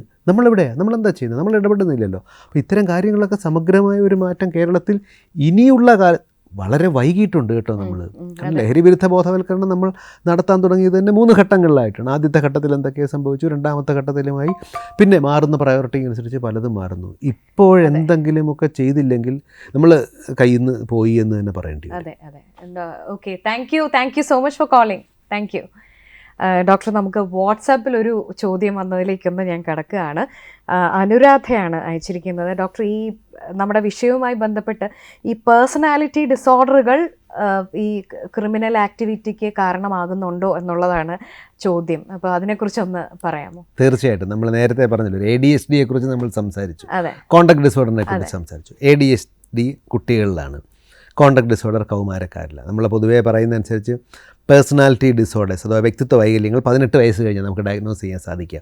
18 വയസ്സിന് മുമ്പ് പേഴ്സണാലിറ്റി ട്രൈറ്റ്. ഇപ്പോൾ നമുക്കെല്ലാവർക്കും മനസ്സിലാവുന്ന ഒരു വ്യക്തിത്വ വൈകല്യം ആൻറ്റി സോഷ്യൽ പേഴ്സണാലിറ്റി ഡിസോർഡർ, സാമൂഹ്യ വിരുദ്ധ വ്യക്തിത്വ വൈകല്യം എന്താണെന്ന് നമുക്ക് വളരെ എളുപ്പത്തിലൊന്ന് പരിശോധിക്കാം. ഇവർക്ക് എമ്പതി, അനുതാപം ഉണ്ടാവില്ല, ക്രൂരന്മാരായിരിക്കും, ഇവർ കുറ്റകൃത്യം ചെയ്യുന്നവരായിരിക്കും. ഈ കുറ്റകൃത്യം ചെയ്യുമ്പോൾ നമുക്കൊക്കെ സാധാരണ ഒരു നിയമം ലംഘിച്ചു കഴിഞ്ഞാൽ ഉള്ളിൽ ഒരു കുറ്റബോധമുണ്ട്, ഒരു പണി കിട്ടും. ഇനി അഥവാ നമ്മളൊരു റെഡ് സിഗ്നൽ ജമ്പ് ചെയ്തു, 2 ദിവസം വീട്ടിൽ ഫൈൻ വരുന്നതോടുകൂടി അതങ്ങ് മാറിക്കിട്ടും, ഒരു കുറ്റബോധം തോന്നും. ഇവർക്ക് നിർഭാഗ്യവശാൽ കുറ്റബോധം ഉണ്ടാവില്ല. എന്നു മാത്രമല്ല, ഇതിൻ്റെ തീവ്രമായ ചില ഘട്ടത്തിലൊക്കെ ഈ കുറ്റകൃത്യം ചെയ്യുമ്പോൾ ഇവർക്കുണ്ടാകുന്ന ഒരു ഉന്മാദം ഇവർക്കൊരു രതിമൂർച്ച എത്തിക്കുന്നതിലേക്ക് തുല്യമായിരിക്കും. ഇപ്പം പറയാവുന്ന സിനിമയിലെ ഒരു ഉദാഹരണം എടുത്താൽ ബ്ലാക്ക് എന്ന് പറഞ്ഞൊരു സിനിമയുണ്ട്. മമ്മൂട്ടിയും ലാലുമാണ്. ലാൽ ഒരു ക്രിമിനൽ ലോയർ, ക്രിമിനൽ എന്ന് പറയുമ്പോൾ 2 കേട്ടോ, ഒരു ക്രിമിനൽ ലോയറുമാണ്, ബൈ ഹിംസെൽഫ് അദ്ദേഹം ഒരു ക്രിമിനലായിട്ടാണ്. ഇദ്ദേഹത്തിൻ്റെ ആ സിനിമയിലെ ഒരു ഡയലോഗുണ്ട്. ഒരു അവസാനം എന്തിനാണ് നീ അയാളെ കൊന്നതെന്ന് മമ്മൂട്ടിയുടെ കഥാപാത്രം ചോദിക്കുമ്പോൾ ഈയുടെ മുഖം, ലാലിൻ്റെ മുഖം ഒന്ന് ശ്രദ്ധിച്ചാൽ മതി. ലാലിൻ്റെ മുഖം ഇങ്ങനെ മാറുകയും ലാൽ പറയുന്നത്, ക്ലോസ് റേഞ്ചിൽ നിന്ന് കരടിനകത്തേക്ക് കത്തി കുത്തി വലിച്ചെടുക്കുമ്പോൾ പ്രാണൻ പോകുന്ന ആ പിടയലിൻ്റെ വേദന, അത് കേൾക്കാനാണ് ഞാനത് ചെയ്തത്, ഞാൻ അതുകൊണ്ടാണ് കൊന്നതെന്ന് പറയും. ഇത് യഥാർത്ഥത്തിൽ ഒരു ആൻറ്റി സോഷ്യൽ പേഴ്സണാലിറ്റി ഡിസോർഡർ, സാമൂഹ്യ വിരുദ്ധ വ്യക്തിത്വ വൈകല്യത്തിൻ്റെ ലക്ഷണമാണ്. ഇത്തരത്തിലുള്ള ആൾക്കാർ നമ്മുടെ ചുറ്റുമുണ്ട്. ഇതിൻ്റെ നമ്മളൊരു പ്രായോഗിക തലത്തിൽ വരുമ്പോൾ, നമ്മളിപ്പോൾ ഇവിടുന്ന് വാഹനം ഓടിച്ച് പുറത്തേക്ക് പോകുന്നു, ഒരാൾ അപകടം പറ്റി റോഡിൽ കിടക്കുന്നു, നമുക്കെന്തോ ഒരു മനസ്സിലെന്തോ തോന്നും. ഇപ്പോൾ ചില കുറ്റവാളികളുണ്ടല്ലോ, ഈ വയറ്റിലേക്ക് കത്തി കുത്തി ഇറക്കി എന്ന്, ഞാൻ ഈ ശബ്ദം ഉണ്ടാക്കുമ്പോൾ ചിലരുടെ മനസ്സിലെങ്കിലും ഒരു ബുദ്ധിമുട്ടുണ്ടാകുന്നുണ്ട്, എന്തോ അവരെ പിടിക്കുന്നുണ്ട്. ഇത് അനുതാപമുള്ളത് കൊണ്ടാണ് അവർക്ക്. ഈ അനുതാപം ഇല്ലാത്തയാളാണ് സാമൂഹ്യവിരുദ്ധ വ്യക്തിത്വ വൈകല്യമുള്ളയാൾ. മലയാളിക്ക് മനസ്സിലാവുന്ന ഉദാഹരണം വെച്ച് പറഞ്ഞാൽ, റെയിൽപ്പാളത്തിൽ കിടക്കുന്ന ഒരു കുട്ടിയുടെ തല വീണ്ടും ആ റെയിൽപ്പാളത്തിലേക്ക് അടിച്ച്, മാഡത്തിൻ്റെ മുഖത്തുണ്ടാകുന്ന മാറ്റം എനിക്ക് കാണാൻ സാധിക്കും. ഇത് ഈ വേദനയെ നമ്മൾ സ്വാംശീകരിക്കുന്നതാണ്, നമ്മുടെ ഉള്ളിൽ വരുന്നതുകൊണ്ടാണ്. ഇയാൾക്കിതില്ല. ഇയാളിലേക്ക് ലഹരിയും കൂടി കടത്തിവിട്ടാൽ, നമ്മുടെ പഴയ സംസ്കൃതത്തിലൊരു ശ്ലോകം ഉണ്ടല്ലോ, ഈ എന്താ പറയുക, മദ്യം കഴിച്ച കുരങ്ങൻ്റെ വാലിലൊരു തേള് കുത്തിയെന്നും പരിഭ്രാന്തനായി ഓടിയ കുരങ്ങൻ്റെ ദേഹത്ത് പ്രേതം കൂടിയെന്നും ഉള്ള ഒരു ശ്ലോകം പോലെ അപകടകരമായ ഒരു കോമ്പിനേഷനാണ്. നമ്മളൊന്ന് ശ്രദ്ധിച്ചാൽ മതി. നിർഭാഗ്യവശാൽ നമ്മുടെ നാട്ടിൽ പല ഓർഗനൈസ്ഡ് ക്രിമിനൽ സംഘങ്ങളിലുമുള്ളവർ നിർഭാഗ്യവശാൽ ഈ സ്വഭാവമുള്ളവരാണ്. പക്ഷേ ഇത് പറയുമ്പോൾ അടുത്ത വാദം വരുന്നത്, നോക്കൂ ഇവരൊക്കെ ക്രിമിനലുകളെ ന്യായീകരിക്കുകയാണ്, ഇവരെ രക്ഷിക്കാൻ നിൽക്കുകയാണെന്ന്. അങ്ങനെയൊന്നുമല്ല. കുറ്റകൃത്യത്തിൻ്റെ ശിക്ഷ തന്നെ കിട്ടും. പക്ഷേ ഇത്തരത്തിലുള്ള ആൾക്കാരെ നേരത്തെ ഇവരെയാണ് നമ്മൾ ഈ KD ഒഫൻഡേഴ്സ് ലിസ്റ്റ്, നമ്മൾ ചില പേരുകളിലൊക്കെ ഇവരെയൊക്കെ അറിയപ്പെടുമല്ലോ, പോലീസ് സ്റ്റേഷനിലൊക്കെ പഴയ KD ലിസ്റ്റ് എന്നൊക്കെ പറഞ്ഞ്. ഇത് റിപ്പീറ്റഡ് ഒഫൻഡേഴ്സ് ആയിട്ടുള്ളവർ. യഥാർത്ഥത്തിൽ ഇവരിൽ നിന്ന് സമൂഹത്തെയും സമൂഹത്തിൽ നിന്ന് ഇവരെയും രക്ഷിക്കേണ്ടതായിട്ടുണ്ട്. നിർഭാഗ്യവശാൽ ഇവരാണ് പലപ്പോഴും ഭയങ്കര ചിലയിടത്തൊക്കെ നിർഭാഗ്യവശാൽ ഇവരൊരു ഹൈ പ്രൊഫൈൽ ആൾക്കാരായിട്ടും ബാക്കിയുമൊക്കെ വിലസുന്ന ധാരാളം അവർക്ക് മറ്റ് രീതിയിലുള്ള പ്രൊട്ടക്ഷനുകളൊക്കെ ചില സംവിധാനങ്ങളുടെ ഭാഗത്തെങ്കിലും കിട്ടുന്നുണ്ട്, നമുക്കറിയാമല്ലോ. പക്ഷേ ഇത്തരത്തിലുള്ള ആൾക്കാർ അതീവ അപകടകാരികളാണ്. അതുപോലെ തന്നെ നമുക്ക് സാധാരണ ഒരു ബോർഡർ ലൈൻ പേഴ്സണാലിറ്റി എന്ന് വെച്ചാൽ ക്ഷിപ്രകോപിയും ക്ഷിപ്രപ്രസാദിയും എന്ന് നമുക്ക് വേണമെങ്കിൽ പറയാം. പെട്ടെന്ന് പൊട്ടിത്തെറിക്കും, കയ്യിരിക്കുന്നിടത്ത് എന്തും ചെയ്യും. അത് കഴിഞ്ഞ് നമ്മളോട് അയ്യോ എനിക്ക് അപ്പോൾ ഒരു തെറ്റ് പറ്റിപ്പോയി ക്ഷമിക്കണമെന്ന് പറയും. നമ്മുടെ കുടുംബത്തിലൊക്കെ ഉണ്ടാവും. നമ്മൾ പൊതുവേ പറയും അയാൾ ജെന്യുവിനാ കേട്ടോ, അതുകൊണ്ട് അയാളുടെ ഉള്ളിലൊന്നും ഒളിപ്പിക്കാത്തതാണ്, പാപമാണ്, പറഞ്ഞു പോകുന്നതാണ്. അല്ല, പാപവും പറഞ്ഞു പോകുന്നതുമൊക്കെ അവിടെ നിൽക്കട്ടെ. ഇത്തരം ആൾക്കാർ സമ്മർദ്ദമുള്ള ഒരു സാഹചര്യത്തിലെത്തിയാൽ ഇവരെന്തെങ്കിലുമൊക്കെ കാണിച്ചു കൂട്ടിയെന്നിരിക്കും. ഇവരുടെ കയ്യിൽ ആയുധമുണ്ടെങ്കിലും കാണിച്ചു കൂട്ടാം. ഇവരിലും ലഹരി ഒരു പ്രശ്നമാണ്. കാരണം ഈ ലഹരിയുടെ ഒരു പ്രശ്നം എന്ന് വെച്ചാൽ നമുക്കൊക്കെ പലതും ചെയ്യാൻ തോന്നും. നമ്മുടെ തലച്ചോറിന് നമ്മുടെ സ്വഭാവത്തിൻ്റെ പുറത്തൊരു നിയന്ത്രണമുണ്ട്. നമ്മൾ ചെയ്യുന്ന എല്ലാ കാര്യത്തെയും തലച്ചോറ് ശ്രദ്ധിക്കുന്നുണ്ട്. തലച്ചോറ് യഥാർത്ഥത്തിൽ ഫീഡ്ബാക്ക് എടുക്കുന്നുണ്ട്. ഞാനിപ്പോൾ ഈ സംസാരിച്ചുകൊണ്ടിരിക്കുമ്പോൾ പോലും ഞാനൊരു വിഷയത്തെക്കുറിച്ച് സംസാരിക്കുന്നത് കൂടുതലാണോ എന്ന് ഞാൻ തന്നെ ഒന്ന് അസസ് ചെയ്യുന്നുണ്ട്. അതിനനുസരിച്ച് ഞാൻ എൻ്റെ സംഭാഷണം കുറയ്ക്കാൻ ശ്രമിക്കുന്നുണ്ട്.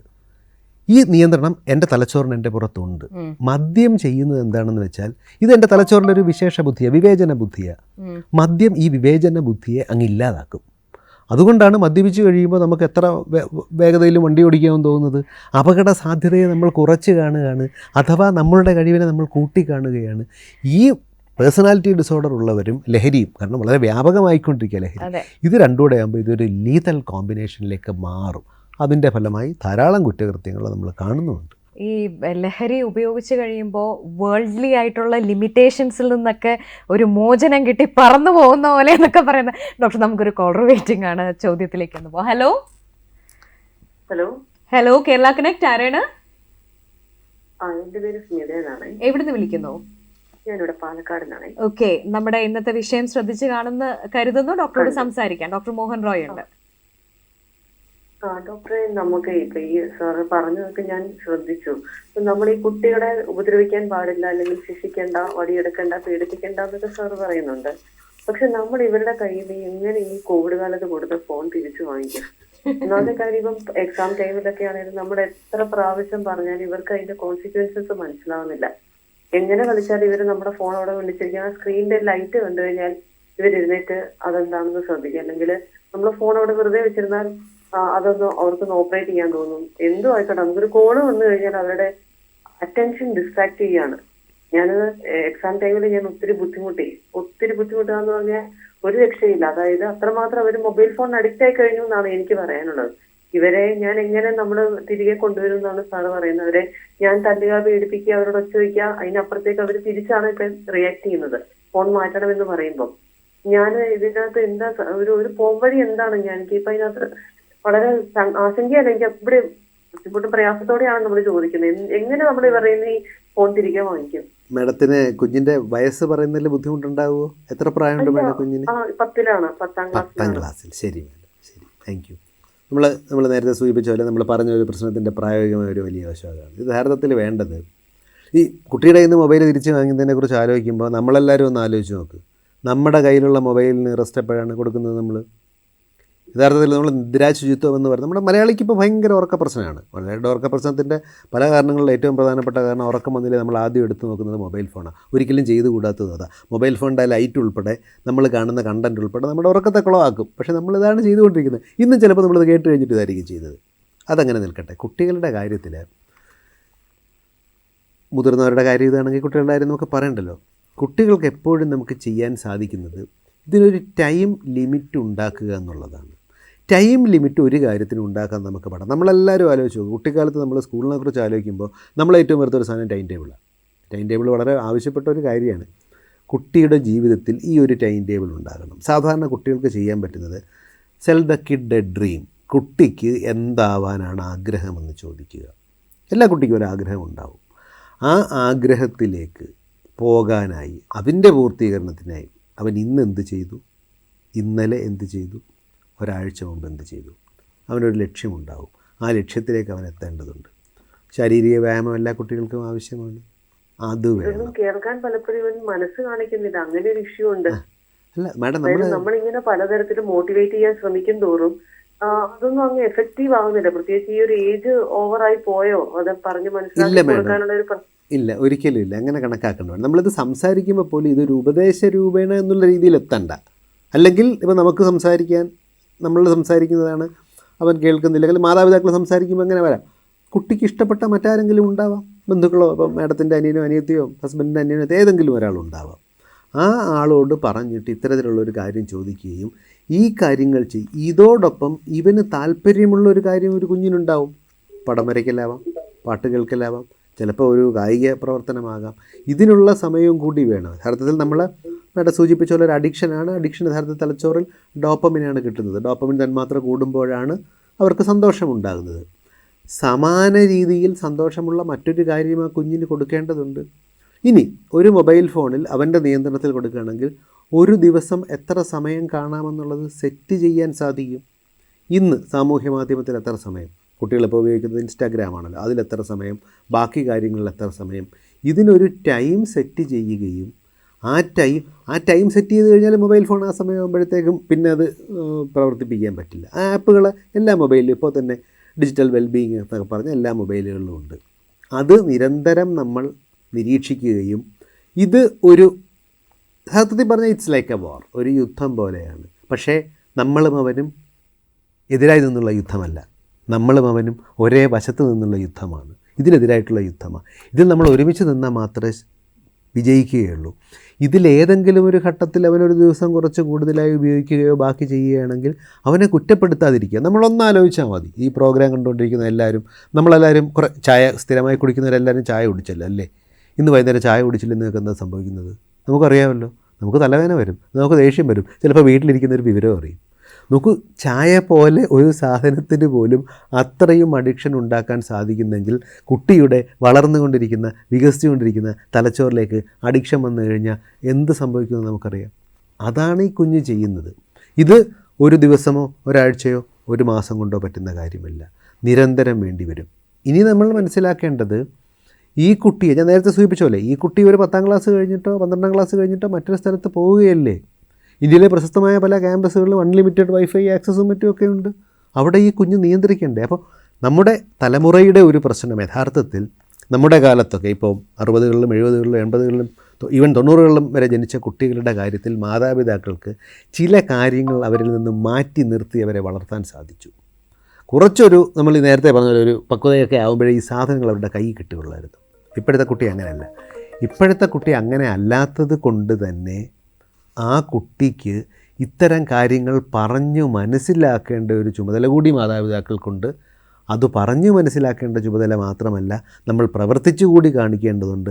നമ്മൾ മാതൃക ആവേണ്ടതുണ്ട്. 9:30-ക്ക് ശേഷം കുട്ടി മൊബൈൽ ഫോൺ നോക്കരുത് എന്ന് നമ്മളൊരു നിയന്ത്രണം വെച്ചാൽ അത് സ്വാഭാവികമായും ആർക്കും ബാധകമാവണം. നമുക്കും ബാധകമാണ്. ഒരു ഡിജിറ്റൽ ഡീറ്റോക്സ് നമുക്കും ബാധകമാവണം. അപ്പോൾ തീർച്ചയായും ഇത്തരത്തിൽ നമുക്കിത് സാധിക്കും മാഡം. എപ്പോഴും നമ്മൾ ആലോചിക്കേണ്ടത് 10ാം ക്ലാസ്സിൽ പഠിക്കുന്ന കുട്ടിയുടെ 15, 16, 17 അല്ല. ഈ കുട്ടി നമ്മളിൽ നിന്നും ഒരു ഘട്ടത്തിൽ, ജീവിതത്തിൻ്റെ ഒരു ഘട്ടത്തിൽ മാറി നിൽക്കുമ്പോൾ അപ്പോൾ പോലും അവന് ചെയ്യാൻ സാധിക്കുന്ന രീതിയിൽ അവൻ്റെ ഒരു ഹോബി, അവൻ്റെ ഒരു ക്രിയേറ്റിവിറ്റി, അവൻ്റെ ശാരീരിക വ്യായാമം, അതിനനുസരിച്ചൊരു ടൈം ടേബിൾ അവന് അവൻ്റെ ലക്ഷ്യത്തിലേക്ക് എത്താനായി നമ്മൾ രണ്ടുപേരും തീരുമാനിച്ചുറപ്പിച്ച ഒരു കാര്യം അതവനെ കൊണ്ട് പരിശീലിപ്പിക്കുന്നതിലായിരിക്കും നമ്മുടെ വിജയം. Okay, thanks for calling doctor. നമ്മുടെ സമയം ഇനി ഒരു 10-15 മിനിറ്റ് മാത്രമാണ് അവശേഷിക്കുന്നത്. പക്ഷെ ഒരുപാട് പ്രസക്തിയുള്ള ഒരു വിഷയമാണ് നമ്മളിന്ന് ചർച്ച ചെയ്തുകൊണ്ടിരിക്കുന്നത്. അപ്പോൾ എനിക്ക് ചോദിക്കാനുള്ളത് ഡോക്ടർ, നമ്മളിപ്പം ലഹരിയാണ് ഇന്ന് നമ്മൾ നേരിടുന്ന ഏറ്റവും വലിയൊരു പ്രശ്നം എന്നുള്ളതൊരു യാഥാർത്ഥ്യമാണ്. അത് സ്കൂളിൽ പഠിക്കുന്ന കൊച്ചുകുട്ടികൾ മുതൽ മുതിർന്ന ആൾക്കാർ വരെ, അത് സിഗരറ്റിൽ തുടക്കി മദ്യത്തിലാവട്ടെ മയക്കുമരുന്നിലാവട്ടെ ഏത് തരത്തിലുള്ള ലഹരി ആയാലും നമുക്കൊക്കെ ജ്ഞാതവും അജ്ഞാതവുമായിട്ടുള്ള പല ലഹരി വസ്തുക്കളും ഇന്ന് സുലഭമാണല്ലോ. അപ്പം എൻ്റെ ചോദ്യം ഇതാണ്, ജീവിതം എന്ന് പറയുന്ന ഒരു ഭയങ്കര ലഹരിയാക്കാൻ സ്കോപ്പുള്ള ഒരു സംഭവമാണ്. നമ്മുടെ പല ലീഡേഴ്സും ജീവിതത്തിനെ ലഹരിയാക്കുക, നമ്മുടെ പാഷനെ ലഹരിയാക്കുക. എന്തുകൊണ്ടാണ് നമ്മുടെ വളർന്നു വരുന്ന കുട്ടികളിൽ ഒരു വിഭാഗമെങ്കിലും ആ ജീവിതത്തിനെ ഒരു ലഹരിയാക്കി മാറ്റാൻ വിട്ടുപോയി മറ്റ് ലഹരികളിലേക്ക് അടിമപ്പെടുന്നത്? അവരെ ജീവിതം എന്ന ലഹരിയിലേക്ക് നമുക്ക് എങ്ങനെ കൊണ്ടുപോകാം? അല്ല, അത് തീർച്ചയായിട്ടും നമുക്കിപ്പം ആത്യന്തികമായി നമ്മൾ ഇതുമായി ബന്ധപ്പെട്ട പല സംവിധാനങ്ങളും ബാലാവകാശ സംവിധാനങ്ങളുമായിട്ടും സ്കൂളിലെയൊക്കെ സംവിധാനങ്ങളുമായിട്ടും പ്രവർത്തിച്ചപ്പോൾ നമുക്ക് കിട്ടിയിരിക്കുന്ന ഒരു കാര്യം എന്ന് വെച്ചാൽ ഇത് നമ്മുടെ നാട്ടിലെ പേരൻറ്റിങ്ങിൻ്റെ കാര്യത്തിൽ വ്യാപകമായ ഒരു പൊളിച്ചെഴുത്ത് ആവശ്യമാണ്. കാരണം കുട്ടികളോട് സംസാരിക്കുമ്പോൾ കുട്ടികളും പറയുന്നത് അതാണ്, അധ്യാപകരും പറയുന്നത്. നമ്മൾ അധ്യാപകരെ സ്ഥിരമായി പഴിക്കാറുണ്ട് കേട്ടോ. നമ്മളൊരു കാര്യം മനസ്സിലാക്കേണ്ടതുണ്ട്. എത്ര കുട്ടികളെയാണ് ഒരു അധ്യാപകന് ഒരു അധ്യാപികയ്ക്ക് ക്ലാസ്സിൽ ശ്രദ്ധിക്കാൻ കഴിയുക? ലോകവ്യാപകമായി അത് 20ആണ്. പോട്ടെ, നമ്മളൊരു വികസ്വര രാജ്യം എന്ന രീതിയിൽ 25 ആക്കാം ഒരു ക്ലാസ്സിൽ. 30, 40, 50, 60 കുട്ടികളെ വെച്ച് എന്ത് വ്യക്തി കേന്ദ്രീകൃതമായ ശ്രദ്ധയാണ് ഒരു കുട്ടിക്ക് കൊടുക്കാൻ സാധിക്കുക? നമുക്ക് പറ്റില്ല. അത് നമ്മൾ മനസ്സിലാക്കണം. അപ്പോൾ നമ്മൾ വിചാരിക്കുന്നത് നമ്മൾ ഈ കുട്ടി എന്ന പ്രോഡക്റ്റിനെ സ്കൂളിലേക്ക് കൊടുത്തു വിട്ട് കഴിഞ്ഞാൽ എന്തൊക്കെയാണ് ഈ അധ്യാപകൻ പഠിപ്പിക്കേണ്ടത്? കണക്ക്, സയൻസ്, ഭാഷ, സ്വഭാവ രൂപീകരണം, അവൻ്റെ മൂല്യങ്ങൾ പഠിപ്പിക്കേണ്ടതുണ്ട്. ഇതെല്ലാം കൂടി ഒരു അധ്യാപകന് സാധ്യമല്ല എന്നുള്ളത് ദയവായി നമ്മളൊന്ന് മനസ്സിലാക്കണം. മലയാളി എത്രയും പെട്ടെന്ന് മനസ്സിലാക്കേണ്ട ഒരു കാര്യമാണ് അത്. അങ്ങനെയാണെങ്കിൽ പിന്നെ ഒരു കാര്യം ചെയ്യാം, ബാക്കി കുറച്ച് കാര്യങ്ങൾ അധ്യാപകർ പഠിപ്പിക്കാം, കണക്ക് സയൻസൊക്കെ വീട്ടുകാർ പഠിപ്പിക്കട്ടെ എന്നാവും. ഇത് വലിയൊരു ക്രിറ്റിസിസം വരാൻ സാധ്യതയുള്ള കാര്യമാണ്. എന്നാലും ഇത് പറയാതെ വയ്യ. യഥാർത്ഥത്തിൽ വിജയിക്കുന്ന ഒരു കുട്ടിയുടെ പുറകിൽ സമൂഹവും കുടുംബവുമുണ്ട്. സമൂഹവും കുടുംബവും ഒരുമിച്ച് പ്രവർത്തിക്കേണ്ടത്. അതിന് കുടുംബത്തിനൊരു ഉത്തരവാദിത്തമുണ്ട്. അവിടെ സാധാരണ നമ്മൾ പറയുന്നത് PTA മീറ്റിങ്ങുകളുണ്ടല്ലോ. ഞാൻ രസകരമായി പറയാറുണ്ട്, നമ്മുടെ നാട്ടിലെ PTA മീറ്റിങ്ങുകൾ MTA മീറ്റിങ്ങുകളാണ്. മദർ ടീച്ചേഴ്സ് അസോസിയേഷനാണ്. പേരൻ്റ് എന്ന് പറയുമ്പോൾ അച്ഛനും അമ്മയും വേണമല്ലോ. അപ്പോൾ എത്ര സ്കൂളുകളിലാണ് സംഭവിച്ചുകൊണ്ടിരിക്കുന്നത്? എവിടെ പോയി അച്ഛൻ? എന്ത് കാരണമാണ് ഇദ്ദേഹത്തിന് പറയാനുള്ളത്? അപ്പോൾ അങ്ങനെ കുടുംബം എന്നൊരു യൂണിറ്റ് അവിടെ വർക്ക് ചെയ്യേണ്ടത്. ഇനി അതോടൊപ്പം ഈ കുട്ടിയുടെ വളർച്ചയുടെയും വികാസത്തിൻ്റെയും കാലഘട്ടത്തിൽ ഈ ലഹരി യഥാർത്ഥത്തിൽ നമുക്ക് സമൂഹത്തിൽ അത്ര അപകടകരമാണെന്ന് മനസ്സിലായിട്ടുണ്ടെന്നില്ല. ഇപ്പോൾ ഞങ്ങൾ കാണുന്ന പല കുഞ്ഞുങ്ങളും, ഇപ്പോൾ കുഞ്ഞുങ്ങൾ നമ്മുടെ മുന്നിൽ വന്നിരിക്കുന്നു, അവർ ലഹരി ഉപയോഗിക്കുന്നു. നമ്മളവരോട് ചോദിക്കും എന്തൊക്കെ ലഹരിയാണ് ഉപയോഗിക്കുന്നതെന്ന് ചോദിക്കും. അപ്പോൾ ഇവർ പറഞ്ഞ രസകരമായ ഒരു കാര്യമുണ്ട് കേട്ടോ. ചിലർ പറയും, ചിലപ്പോൾ ഈ വന്നിരിക്കുന്ന ആൾ ഒരു 2 M-variety അടിക്കുന്നവനായിരിക്കും എന്നു പറഞ്ഞാൽ നമുക്ക് മനസ്സിലാവില്ലല്ലേ. എന്നിട്ട് ഇവർ പറയുന്നൊരു കാര്യമാണ്. അപ്പോൾ നമ്മൾ ചോദിക്കും കൂടെ വന്നത് എങ്ങനെയാണ്? അവൻ ഡീസൻ്റ് ആങ്കിളെ, അവൻ കള്ളും പിന്നെ ലേശം കഞ്ചാവേ ഉപയോഗിക്കുള്ളൂ എന്ന്. നമ്മൾ ആലോചിച്ച് നോക്ക്, കുട്ടി അത്ര കള്ളും കഞ്ചാവും ഉപയോഗിക്കുന്നവനൊരു കുഴപ്പക്കാരനാണെന്ന് കുഞ്ഞു പോലും വിശ്വസിക്കുന്നില്ല. ആ അവസ്ഥയാണ് നമ്മുടെ നാട്ടിലുള്ളത്. അപ്പോൾ ഇതിൽ നമ്മൾ കുടുംബങ്ങളിൽ നിന്ന് തുടങ്ങേണ്ടതുണ്ട്. എന്ത് മാതൃകയാണ് നമ്മൾ കുട്ടികൾക്ക് കാണിക്കുന്നത്? ഏത് സാമൂഹികമായ ചടങ്ങിനും മദ്യം യഥാർത്ഥത്തിൽ സാമൂഹ്യവൽക്കരിക്കപ്പെട്ടു പോയി. പണ്ട് ഒരു കാലത്ത്, പഴയ കാലത്തെ ചരിത്രം വായിച്ചാലറിയാം, പോലീസ് സ്റ്റേഷനിൽ ഒരു പരാതി കൊടുക്കുമ്പോൾ ഏത് പരാതിയുടെയും കൂടെ താഴെ സ്ഥിരമായി എഴുതുന്നൊരു വാക്കാണ് ടിയാൻ ഒരു മദ്യപാനിയുമാകുന്നു എന്ന്. കിടക്കട്ടെ അത്, കാരണം അത്ര കുഴപ്പമായ ഒരു കാര്യമാണ്. അവിടുന്ന് മദ്യം അങ്ങ് സാമൂഹ്യവൽക്കരിക്കപ്പെട്ടു. മദ്യം ഒരു എൻട്രി പോയിൻ്റ് മാത്രമാണ്. ഇപ്പോൾ അടുത്ത കൗമാരക്കാരിൽ പലരും മദ്യം പോലും ഉപയോഗിക്കാതെ നേരിട്ട് ഹാർഡ് ഡ്രഗുകളിലേക്ക് പോവുകയാണ്. ഇതിന് കുടുംബത്തിൽ കുട്ടിയുടെ പുറത്തൊരു കണ്ണുണ്ടാവണം. കുട്ടിയുടെ പുറത്തൊരു കണ്ണ് എന്ന് പറയുമ്പോൾ കുട്ടിയുടെ വളർച്ചയും വികാസത്തിൻ്റെയും ഘട്ടത്തിൽ എന്തൊക്കെയാണ് ലഹരി ഉപയോഗിച്ചാൽ കുട്ടിക്കുണ്ടാകുന്ന മാറ്റങ്ങൾ എന്നതിനെക്കുറിച്ച് നമുക്കറിയണം. ഇനി ഇത്തരത്തിലുള്ള ഇപ്പോൾ കുട്ടിയുടെ സ്വഭാവത്തിലുണ്ടാകുന്ന വ്യത്യാസം, ഭക്ഷണക്രമത്തിലുണ്ടാകുന്ന വ്യത്യാസം, ശരീരത്തിൻ്റെ തൂക്കം കുറയുക, കുട്ടിയുടെ വ്യക്തിശുചിത്വം കുറയുക, പഠനകാര്യങ്ങളിൽ ശ്രദ്ധ കുറയുക, കുട്ടിക്ക് പുറത്തുള്ള അപരിചിതരുമായ ആൾക്കാരുമായിട്ടൊക്കെ ഒരു കമ്പനി വരിക, സ്വഭാവത്തിലൊരു വ്യത്യാസമൊക്കെ വരുന്നു. ഇനി ഇതൊക്കെ കണ്ടെന്ന് വെച്ച് കുട്ടിയെ നേരിട്ട് അങ്ങ് ഇടപെട്ട് കൺഫ്രണ്ട് ചെയ്ത് കുളമാക്കരുത്. അവനോട് സംസാരിക്കേണ്ട രീതിയിൽ എന്താണ് ഇത്? നമ്മളെപ്പോഴും പറയുന്നത് പോലെ വിജയിക്കുന്ന ഒരു കുട്ടി എന്ന് പറഞ്ഞാൽ ഈ മാതാപിതാക്കളുടെ സമൂഹം എല്ലാം കൂടി ഒരുമിച്ച് ചെയ്യുന്നത്. അപ്പോൾ യുദ്ധം നമ്മൾ കുട്ടിയെ കാണുന്നത്, കുട്ടിയെ നമ്മളുമായിട്ടാണ് യുദ്ധം എന്നാണ്. കുട്ടി നമ്മൾ ഒരുമിച്ചാണ്, യുദ്ധം മറ്റതിനെതിരായിട്ടാണ്. ഡോക്ടർ, ഇൻ ബിറ്റ്വീൻ ഞാനൊരു ചോദ്യം ചോദിച്ചോട്ടെ, കണക്ട് ചെയ്ത്. അതായത് നേരത്തെ ഒരു പേരൻറ്റ് നമ്മളോട് സംസാരിച്ചപ്പോൾ നമ്മൾ പറയുന്ന കാര്യങ്ങൾ എങ്ങനെ അതായത് ബേസിക്കലി ഈ ടീനേജ് പ്രായത്തിലുള്ള കുട്ടികളെ സംബന്ധിച്ച് എനിക്കൊന്നും അവർ ഏറ്റവും വെറുക്കുന്ന ഒരു സംഭവമാണ് ഉപദേശം എന്ന് പറയുന്നത്.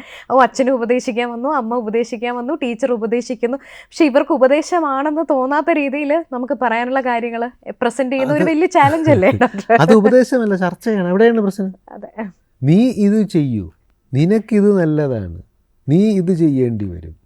നേരെ മറിച്ച് നമുക്കിത് നോക്കിയാലോ, അതെ, എന്താ നിനക്ക് വലുതായി എന്താ ആവേണ്ടത്, അതിനെന്താ നമുക്ക് വേണ്ടത്, നമുക്കത് ചെയ്യണ്ടേ?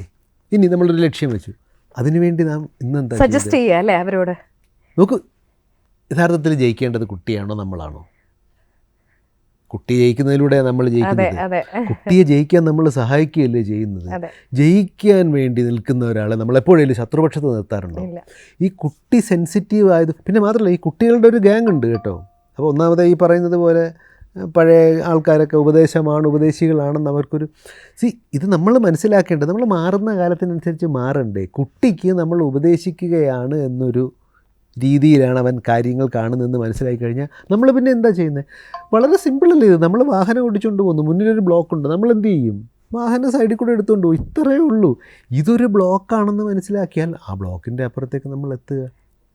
ഈ രീതിയിലേ നമുക്ക് കുട്ടികളെ എടുക്കാൻ സാധിക്കും. അത് മാത്രമേ നടക്കൂ. അല്ലാതെ കുട്ടിയോട് നമ്മളോടായിരുന്നു ഒരാൾ ദേഷ്യപ്പെട്ടുകൊണ്ട് നമ്മളെ കൊണ്ട് ഒരു വർക്ക് ഔട്ട്പുട്ട് ഉണ്ടാക്കി കഴിഞ്ഞാൽ എത്ര നാളത് ശാശ്വതമായിട്ട് നിൽക്കുന്നത് നമ്മൾ തോന്നുന്നത്? നമുക്കറിയാമല്ലോ തോപ്പിക്ക് കൊടുക്കാൻ. നമ്മൾ പോലും അതേ ചെയ്യുള്ളൂ. അപ്പോൾ കുട്ടി ഇതിനെക്കാട്ടി കാര്യങ്ങൾ ചെയ്യുന്നതാണ്. അപ്പോൾ കുട്ടിയെ ചേർത്ത് നിർത്തുക. അതുകൊണ്ടാണ് നമ്മൾ ഈ പണ്ട് കാലത്തൊക്കെ ഇപ്പോൾ ഈ SLCക്കൊന്നും റാങ്ക് വരുന്ന കുട്ടികളെ പോയി കണ്ട് മാധ്യമങ്ങളിലൊന്നും പറ്റും. ഇപ്പോൾ എൻട്രൻസിനൊക്കെ ആണല്ലോ. പണ്ട് നമ്മൾ ഈ കുട്ടികളെ കാണുമ്പോൾ അവർ പറയുന്നൊരു കാര്യമാണ്, ഞങ്ങളുടെ കൂടെ ആൾക്കാരുണ്ടായിരുന്നു, ഞങ്ങളുടെ മാതാപിതാക്കളുണ്ടായിരുന്നു, ഞങ്ങളുടെ അധ്യാപകനും അധ്യാപികയും ഉണ്ടായിരുന്നു. അപ്പോൾ വിജയിച്ച ഒരു കുട്ടി എന്ന് പറയുന്നത് യഥാർത്ഥത്തിൽ കുടുംബത്തിൻ്റെ, സമൂഹത്തിൻ്റെ കൂട്ടായ പ്രവർത്തനത്തിൻ്റെ ലക്ഷണമാണ്. അതുപോലെ തന്നെ പരാജയപ്പെട്ട ഒരു കുട്ടിയുടെ പുറകിലും ഈ കുടുംബവും ഈ സമൂഹവും ഉണ്ട്. സമൂഹത്തിന് ഒരിക്കലും ആ ഉത്തരവാദിത്തത്തിൽ നിന്നും ഒളിച്ചു പോകാൻ സാധിക്കില്ല. ഇത്തരത്തിൽ നമുക്ക് ഇതിൻ്റെ ഒരു അങ്ങേ അറ്റത്ത് വരുന്ന ഇപ്പം ക്രിമിനൽ ആക്ടിവിറ്റികളിലൊക്കെ ഏർപ്പെടുന്നവരെയൊക്കെ ഞങ്ങൾ നിയമ സംവിധാനത്തിൻ്റെ ഭാഗമായിട്ട് നമ്മൾ കാണാറുണ്ട്. അവരുടെയൊക്കെ ചരിത്രത്തിൽ നമ്മൾ പുറകോട്ട് പോയി കഴിഞ്ഞാൽ, നമ്മൾ ഹിസ്റ്ററി എടുക്കുമ്പോൾ പുറകോട്ട് പോയി കഴിഞ്ഞാൽ നമുക്ക് മനസ്സിലാവുന്നത് അവരെയൊക്കെ നമുക്ക് രക്ഷിച്ചെടുക്കാൻ സാധിക്കുമായിരുന്നു. എവിടെ വെച്ചെങ്കിലും ഒരു കരുതൽ അവരിലേക്ക് എത്തിക്കുന്നതിൽ നമ്മൾ പരാജയപ്പെട്ടു, സംവിധാനങ്ങൾ പരാജയപ്പെട്ടു. പഴയ നമ്മുടെ സേതുമാധവന്മാരുണ്ടാകുന്നത് എന്ന് പറയുന്നത് പോലെ ഇവരിൽ പലരെയും നമ്മൾ നിർഭാഗ്യവശാൽ ഉണ്ടാക്കിയെടുക്കുന്നതാണ്. ഇവരിതിലേക്ക് പോകാതെ ഇരിക്കേണ്ടത് നമ്മുടെ ആവശ്യമാണെന്ന് പറയുന്നതിൻ്റെ പ്രസക്തി ഇവിടെയാണ്. നമ്മളീ പറയുന്നത് പോലെ ഒരു 4 കോടി ജനസംഖ്യയിലേക്ക് ഏകദേശം നമ്മളെത്തും. അതിൻ്റെ അപ്പുറമൊന്നും കേരളത്തിൽ ജനസംഖ്യ കൂടാൻ പോകുന്നില്ല. അങ്ങനെ ഒരു ഘട്ടത്തിൽ 60ഉം 65ഉം വയസ്സിൽ കൂടുതലുള്ള കുറേയധികം ആൾക്കാരുണ്ടാകുമ്പോൾ നമ്മുടെ കുഞ്ഞുങ്ങൾ യൂറോപ്പിലും അമേരിക്കയിലും കെയർ ഹോമുകളിലാവുമ്പോൾ നമ്മുടെ വീടുകളിലുള്ള ആൾക്കാരെ നോക്കാൻ നമ്മുടെ അതിഥി തൊഴിലാളികൾ വരുന്നത് ആ കാലം വളരെ വിദൂരമൊന്നുമല്ല. അതിൻ്റെ സാമൂഹിക പ്രശ്നങ്ങളും ജനസംഖ്യാപരമായ പ്രശ്നങ്ങളും ഒക്കെ ഉള്ളപ്പോൾ നമുക്കിനി ഉണ്ടാകാൻ പോകുന്ന ഈ 24-ലുണ്ടായ 3,48,000 കുട്ടികളിൽ നിന്നും ഇനി കുറഞ്ഞു വരുന്ന ഈ കുട്ടികളെങ്കിലും നമ്മൾ ചേർത്ത് പിടിക്കേണ്ടതുണ്ട്. അതെ അതെ, തീർച്ചയായും. ഡോക്ടർ, ഈ നമ്മളൊരു നല്ല കുഞ്ഞിനെ വളർത്തിയെടുക്കാൻ, ഇപ്പം നമ്മൾ ആത്യന്തികമായി നമ്മൾ ചർച്ച ചെയ്യുന്നത് റോഡിൽ തമ്മിൽ തല്ലി പ്രശ്നക്കാരാകുന്ന മലയാളികളുടെ ഒരു ദുരവസ്ഥയെക്കുറിച്ചാണ്. എന്തൊക്കെ കാര്യങ്ങളാണ് നമ്മൾ ശ്രദ്ധിക്കേണ്ടത്? ഇപ്പം പേരൻസ് ശ്രദ്ധിക്കേണ്ടത്, പിന്നെ വളർന്നു വരുന്ന കുട്ടികൾക്ക് അവനവരിലും അവരുടെ പേരൻസിലും സമൂഹത്തിലും ഒരു ഉത്തരവാദിത്വമുണ്ട്. അപ്പം അതെങ്ങനെ നമുക്ക് അവരിലേക്ക് പകർന്നു കൊടുക്കാം? എന്തൊക്കെ കാര്യങ്ങളാണ് ശ്രദ്ധിക്കേണ്ടതെന്ന്? പേരൻറ്റിങ് സ്കില്ലിൻ്റെ ഒരു സ്ട്രക്ചേർഡ് ആയിട്ടുള്ള ഒരു പരിശീലന പരിപാടി ആവശ്യമാണ്. അതെനിക്ക് തോന്നുന്നത് ഗർഭിണിയായി ഒരു അമ്മയും അച്ഛനും ഒരു ക്ലിനിക്കിലേക്ക് എത്തുമ്പോൾ, കേരളത്തിൽ ഈ പറഞ്ഞല്ലോ 97, 98, 99%, 100% എന്ന് തന്നെ പറയുന്ന രീതിയിൽ പ്രസവങ്ങൾ നമുക്ക് ആശുപത്രിയുമായി ബന്ധപ്പെട്ടതാണ്. അവിടെ തന്നെ പേരൻറ്റിങ് ക്ലിനിക്കുകൾ തുടങ്ങുകയും അവിടെ ഈ ജനിക്കാൻ പോകുന്ന കുഞ്ഞിന് എന്താണ് വേണ്ടത്, മൂത്ത കുട്ടിയുണ്ടോ ഇളയ കുട്ടിയുണ്ടോ എന്നതിൽ തുടങ്ങി പേരൻറ്റിങ് സ്കില്ലിൻ്റെ വ്യാപകമായ ഒരു പരിശീലന പരിപാടികൾ നമുക്ക് ആവശ്യമുണ്ട്. അതുപോലെ തന്നെ ജീവിത നിപുണത വിദ്യാഭ്യാസം എന്ന് പറയുന്നത് ഇപ്പോഴത്തെ ഏറ്റവും രസകരമായ കാര്യം നമ്മൾ നോക്കുമ്പോൾ പല ടീനേജ് കുട്ടികൾക്കും ഈ ജീവിത നിപുണത വിദ്യാഭ്യാസം കിട്ടുന്നുണ്ട് കേട്ടോ. ഇവരുടെ മാതാപിതാക്കൾക്ക് ഇത് കിട്ടിയിട്ടില്ല. പലപ്പോഴും ഈ കുട്ടികൾ വീട്ടിൽ വന്ന് അച്ഛന് ജീവിത നിപുണതയുടെ ഒരു കുറവുണ്ടല്ലോ എന്ന് പറയുന്ന അച്ഛനോട് പറയുന്ന കുട്ടികളെ ഞാൻ കണ്ടിട്ടുണ്ട്. മാതാപിതാക്കൾ നമ്മളോട് വന്ന് അപ്പോഴാണ് മാതാപിതാക്കൾ ഈ വാക്ക് കേട്ടിട്ട് ചോദിക്കും, ഡോക്ടർ ഇതെന്താണ് ഈ ലൈഫ് സ്കിൽ എഡ്യൂക്കേഷൻ എന്നുള്ളത്. അപ്പോൾ അത്തരത്തിൽ ജീവിത നിപുണത വിദ്യാഭ്യാസം നമുക്ക് വ്യാപകമാക്കേണ്ടതുണ്ട്. ചൈൽഡ് ഫ്രണ്ട്ലി ആവേണ്ടതുണ്ട് സംവിധാനങ്ങൾ. നമ്മൾ ധാരാളം മുന്നോട്ട് പോയിട്ടുണ്ട്. ചൈൽഡ് ഫ്രണ്ട്ലി സംവിധാനങ്ങളെന്ന് പറയുമ്പം ഒരു കുട്ടിക്ക് നമ്മൾ കൊടുക്കുന്ന ഒരു പ്രശ്നത്തിൽ അകപ്പെട്ട അല്ലെങ്കിൽ ഒരു സഹായം അഭ്യർത്ഥിച്ച് വരുന്ന ഒരു കുട്ടിക്ക് കുട്ടി സമൂഹത്തെ കാണുന്ന ഒരു രീതിയുണ്ട്. സമൂഹത്തിൽ ഒരു പഠനമുണ്ട് കേട്ടോ. നമ്മൾ ഈ സമൂഹത്തിൽ ഇപ്പോൾ ഫസ്റ്റ് എയ്ഡ് പോലെയാണ്. സമൂഹത്തിലൊരു 80%-85% പേരെ ഫസ്റ്റ് എയ്ഡ് പരിശീലിപ്പിച്ച് കഴിഞ്ഞാൽ നമുക്ക് ഈ ആക്സിഡൻറ്റുകളും മറ്റും വരുമ്പോൾ ഡെത്ത് പ്രിവെൻറ്റ് ചെയ്യുമെന്ന് പറയുന്ന പോലെ സൈക്കോളജിക്കൽ ഫസ്റ്റ് എയ്ഡ് എന്ന് പറയുന്ന ഒരു വശമുള്ളതുപോലെ സമൂഹത്തിൽ ഈ നന്മയുടെയും ബാക്കിയുടെയും ഒരു സന്ദേശം എത്തിക്കുകയും അതിൻ്റെ കാര്യങ്ങളും ഒക്കെ വ്യാപകമായ ചർച്ചയും അത്തരം മാതൃകകളും ഉണ്ടാകുമ്പോൾ പൊതുവേ സമൂഹത്തിൽ അനുതാപം എന്ന് പറയുന്നത് വർദ്ധിക്കും. അങ്ങനെ വരുമ്പോൾ ഈ പറയുന്ന മൊബൈൽ ഫോണിൽ പടം പിടിക്കുന്ന ഒരാളെങ്കിലും അങ്ങോട്ട് ഇറങ്ങിച്ചെന്നതിനെ തടയാൻ ശ്രമിക്കും. അപ്പോൾ അത്തരത്തിൽ വ്യാപകമായിട്ടുള്ള നീക്കങ്ങളിലൂടെ ഈ പറയുന്ന ജീവിത നിപുണത വിദ്യാഭ്യാസങ്ങൾ, പേരൻറ്റിങ് ക്ലിനിക്കുകൾ, പിന്നെ നമ്മുടെ കേരളത്തിൻ്റെ ഒരു സോഷ്യൽ ഫാബ്രിക് അനുസരിച്ച് ഏതൊരു കുടുംബത്തിലേക്കും എത്താൻ സാധിക്കുന്ന രീതിയിലുള്ള സംവിധാനങ്ങൾ നമുക്കുണ്ട്. അത് നമ്മൾ തിരിച്ചറിയാം. ഇപ്പോൾ റെസിഡൻസ് അസോസിയേഷനുകൾക്ക് വളരെ വ്യാപകമായ ഒരു റോളുണ്ട്. കാരണം പലയിടത്തും ഈ റെസിഡൻസ് അസോസിയേഷനുള്ളവർ നമ്മൾ പിന്നെ പോയി പരിശോധിക്കുമ്പോൾ ആ കുഞ്ഞ് എങ്ങനെയായിരുന്നു എന്ന് നമുക്കറിയാം. പക്ഷേ അവർക്ക് ആരെ സമീപിക്കണോ എന്നോ എങ്ങനെ ഇടപെടണമെന്നല്ല, അതിൻ്റെ ഒരു അപ്സ്കെയിലിംഗ് സംവിധാനം. ഇപ്പം സ്കൂളുകളിൽ തന്നെ പലയിടത്തും കൗൺസിലിങ്ങുമായി ബന്ധപ്പെട്ട് നമ്മൾ പോകുമ്പോൾ ചില സ്കൂളുകളിൽ കൂടുതൽ കൗൺസിലേഴ്സ് ഉണ്ട്, ചിലയിടത്തില്ല. അപ്പോൾ കൗൺസിലേഴ്സ് കേരളത്തിൽ തന്നെ ഏകദേശം 4-5 ഡിപ്പാർട്ട്മെൻറ്റുകളുമായി ബന്ധപ്പെട്ട് ഒരു പൂൾ ഉണ്ടാക്കുന്നതാണ്. ആ പൂൾ ഉണ്ടാക്കിക്കഴിഞ്ഞാൽ ആവശ്യമുള്ള സമയത്ത് അവരിലേക്ക് എത്തിക്കാൻ പറ്റും. പിന്നെ സംവിധാനങ്ങൾ ഈ കുട്ടികളുടെ കൂടെ ഉണ്ടാകണം. ചുരുക്കത്തിൽ പറഞ്ഞാൽ കുഞ്ഞിൻ്റെ പുറത്ത് നമ്മൾ പണ്ട് പറയുന്ന പോലെ ഒരു കണ്ണുണ്ടാവണം. ഒരു സർവൈലൻസ് ക്യാമറ പോലെ നിരന്തരം. പക്ഷേ സർവൈലൻസ് ക്യാമറ നോക്കൂ, ആ സർവൈലൻസ് നമ്മളൊക്കെ ആഗ്രഹിക്കും. ഇപ്പോൾ എനിക്ക് തോന്നുന്നത് 12 മണിക്കോ 1 മണിക്കോ ഞാൻ വാഹനം ഓടിച്ച് റോഡിലൂടെ വന്നാൽ എൻ്റെ വാഹനം തടഞ്ഞെടുത്ത ഒരു പോലീസ് ഉദ്യോഗസ്ഥൻ എവിടെ പോയിരുന്നു എന്നും എൻ്റെ ഐഡൻറ്റിറ്റിയും ചെക്ക് ചെയ്യുന്നില്ല, എനിക്കൊരു കുഴപ്പം തോന്നിയിട്ടില്ല. ഇനി എനിക്കതിലൊരു കുഴപ്പം തോന്നുമെങ്കിൽ ഞാനതിൽ പ്രതിഷേധിക്കുമെങ്കിൽ അവിടെ കുഴപ്പം ആരുടെയാണെന്ന് നമുക്കറിയാം. അപ്പോൾ കുട്ടിയെ ഇപ്പോൾ നിരന്തരമായ ഒരു നിരീക്ഷണം ആവശ്യമുണ്ട്, നമ്മുടെ സംവിധാനങ്ങൾക്ക് ആവശ്യമുണ്ട്. എല്ലായിടത്തും നമ്മൾ ക്യാമറ വയ്ക്കുന്നുണ്ട്. കുട്ടിയുടെ പുറത്ത് എന്തുകൊണ്ട് സമൂഹത്തിൻ്റെ ഒരു നിരീക്ഷണമായിക്കൂടാ? അങ്ങനെയാകുമ്പോഴല്ലേ ഈ സമൂഹത്തിൻ്റെ ഭാഗമായി റോഡിലിറങ്ങി അവരത് ചെയ്യാതിരിക്കും. അതെ, തീർച്ചയായും. ഡോക്ടർ, നമ്മുടെ സമയം ഏകദേശം പൂർണ്ണമായിരിക്കുകയാണ്. അപ്പോൾ എനിക്ക് ഒരു വൈൻഡപ്പ് നോട്ടായിട്ട് ഡോക്ടറിനോട് കൂടി റിക്വസ്റ്റ് ചെയ്യാനുള്ളത്, നമ്മുടെ ഇന്നത്തെ ഈ 1 മണിക്കൂർ ചർച്ചയിൽ ഇപ്പോൾ പേരൻറ്റിങ്ങിൻ്റെ റോള് വളരെ വലുതാണെന്നുള്ളത് പറഞ്ഞു. ഇപ്പോൾ ഒരു ട്രിവാൻഡ്രം മെഡിക്കൽ കോളേജിലെ പ്രൊഫസർ ഓഫ് സൈക്യാട്രി എന്നുള്ള നിലയിൽ തീർച്ചയായിട്ടും ഈ പേരൻറ്റിങ്ങുമായി ബന്ധപ്പെട്ട്, കാരണം പല പേരൻസിനും എങ്ങനെയാണ് ഒരു കുഞ്ഞിനെ ഹാൻഡിൽ ചെയ്യണം എന്ന് അറിയുന്നില്ല. അപ്പോൾ അതിനുള്ള ഒരു ഇനീഷ്യേറ്റീവൊക്കെ തീർച്ചയായും സർക്കാരിൻ്റെ ഭാഗത്തു നിന്ന് ഉണ്ടാവണം. അതിന് ഡോക്ടറിനെ പോലുള്ളവരുടെ ഒരു റെക്കമെൻഡേഷൻസ് വളരെ ഹെൽപ്ഫുൾ ആവുമെന്നാണ് കരുതുന്നത്. ഇവിടെ എത്തിയതിനും 1 മണിക്കൂർ സമയം വളരെ ഡീറ്റെയിൽഡ് ആയിട്ട് ഈ വിഷയത്തെക്കുറിച്ച് നമുക്ക് പറഞ്ഞു തന്നതിനും ഒരുപാട് നന്ദി. ഒപ്പം കേരള കണക്റ്റിൻ്റെ പ്രേക്ഷകരോട് നന്ദി, കോളേഴ്സിനും നന്ദി. Thank you.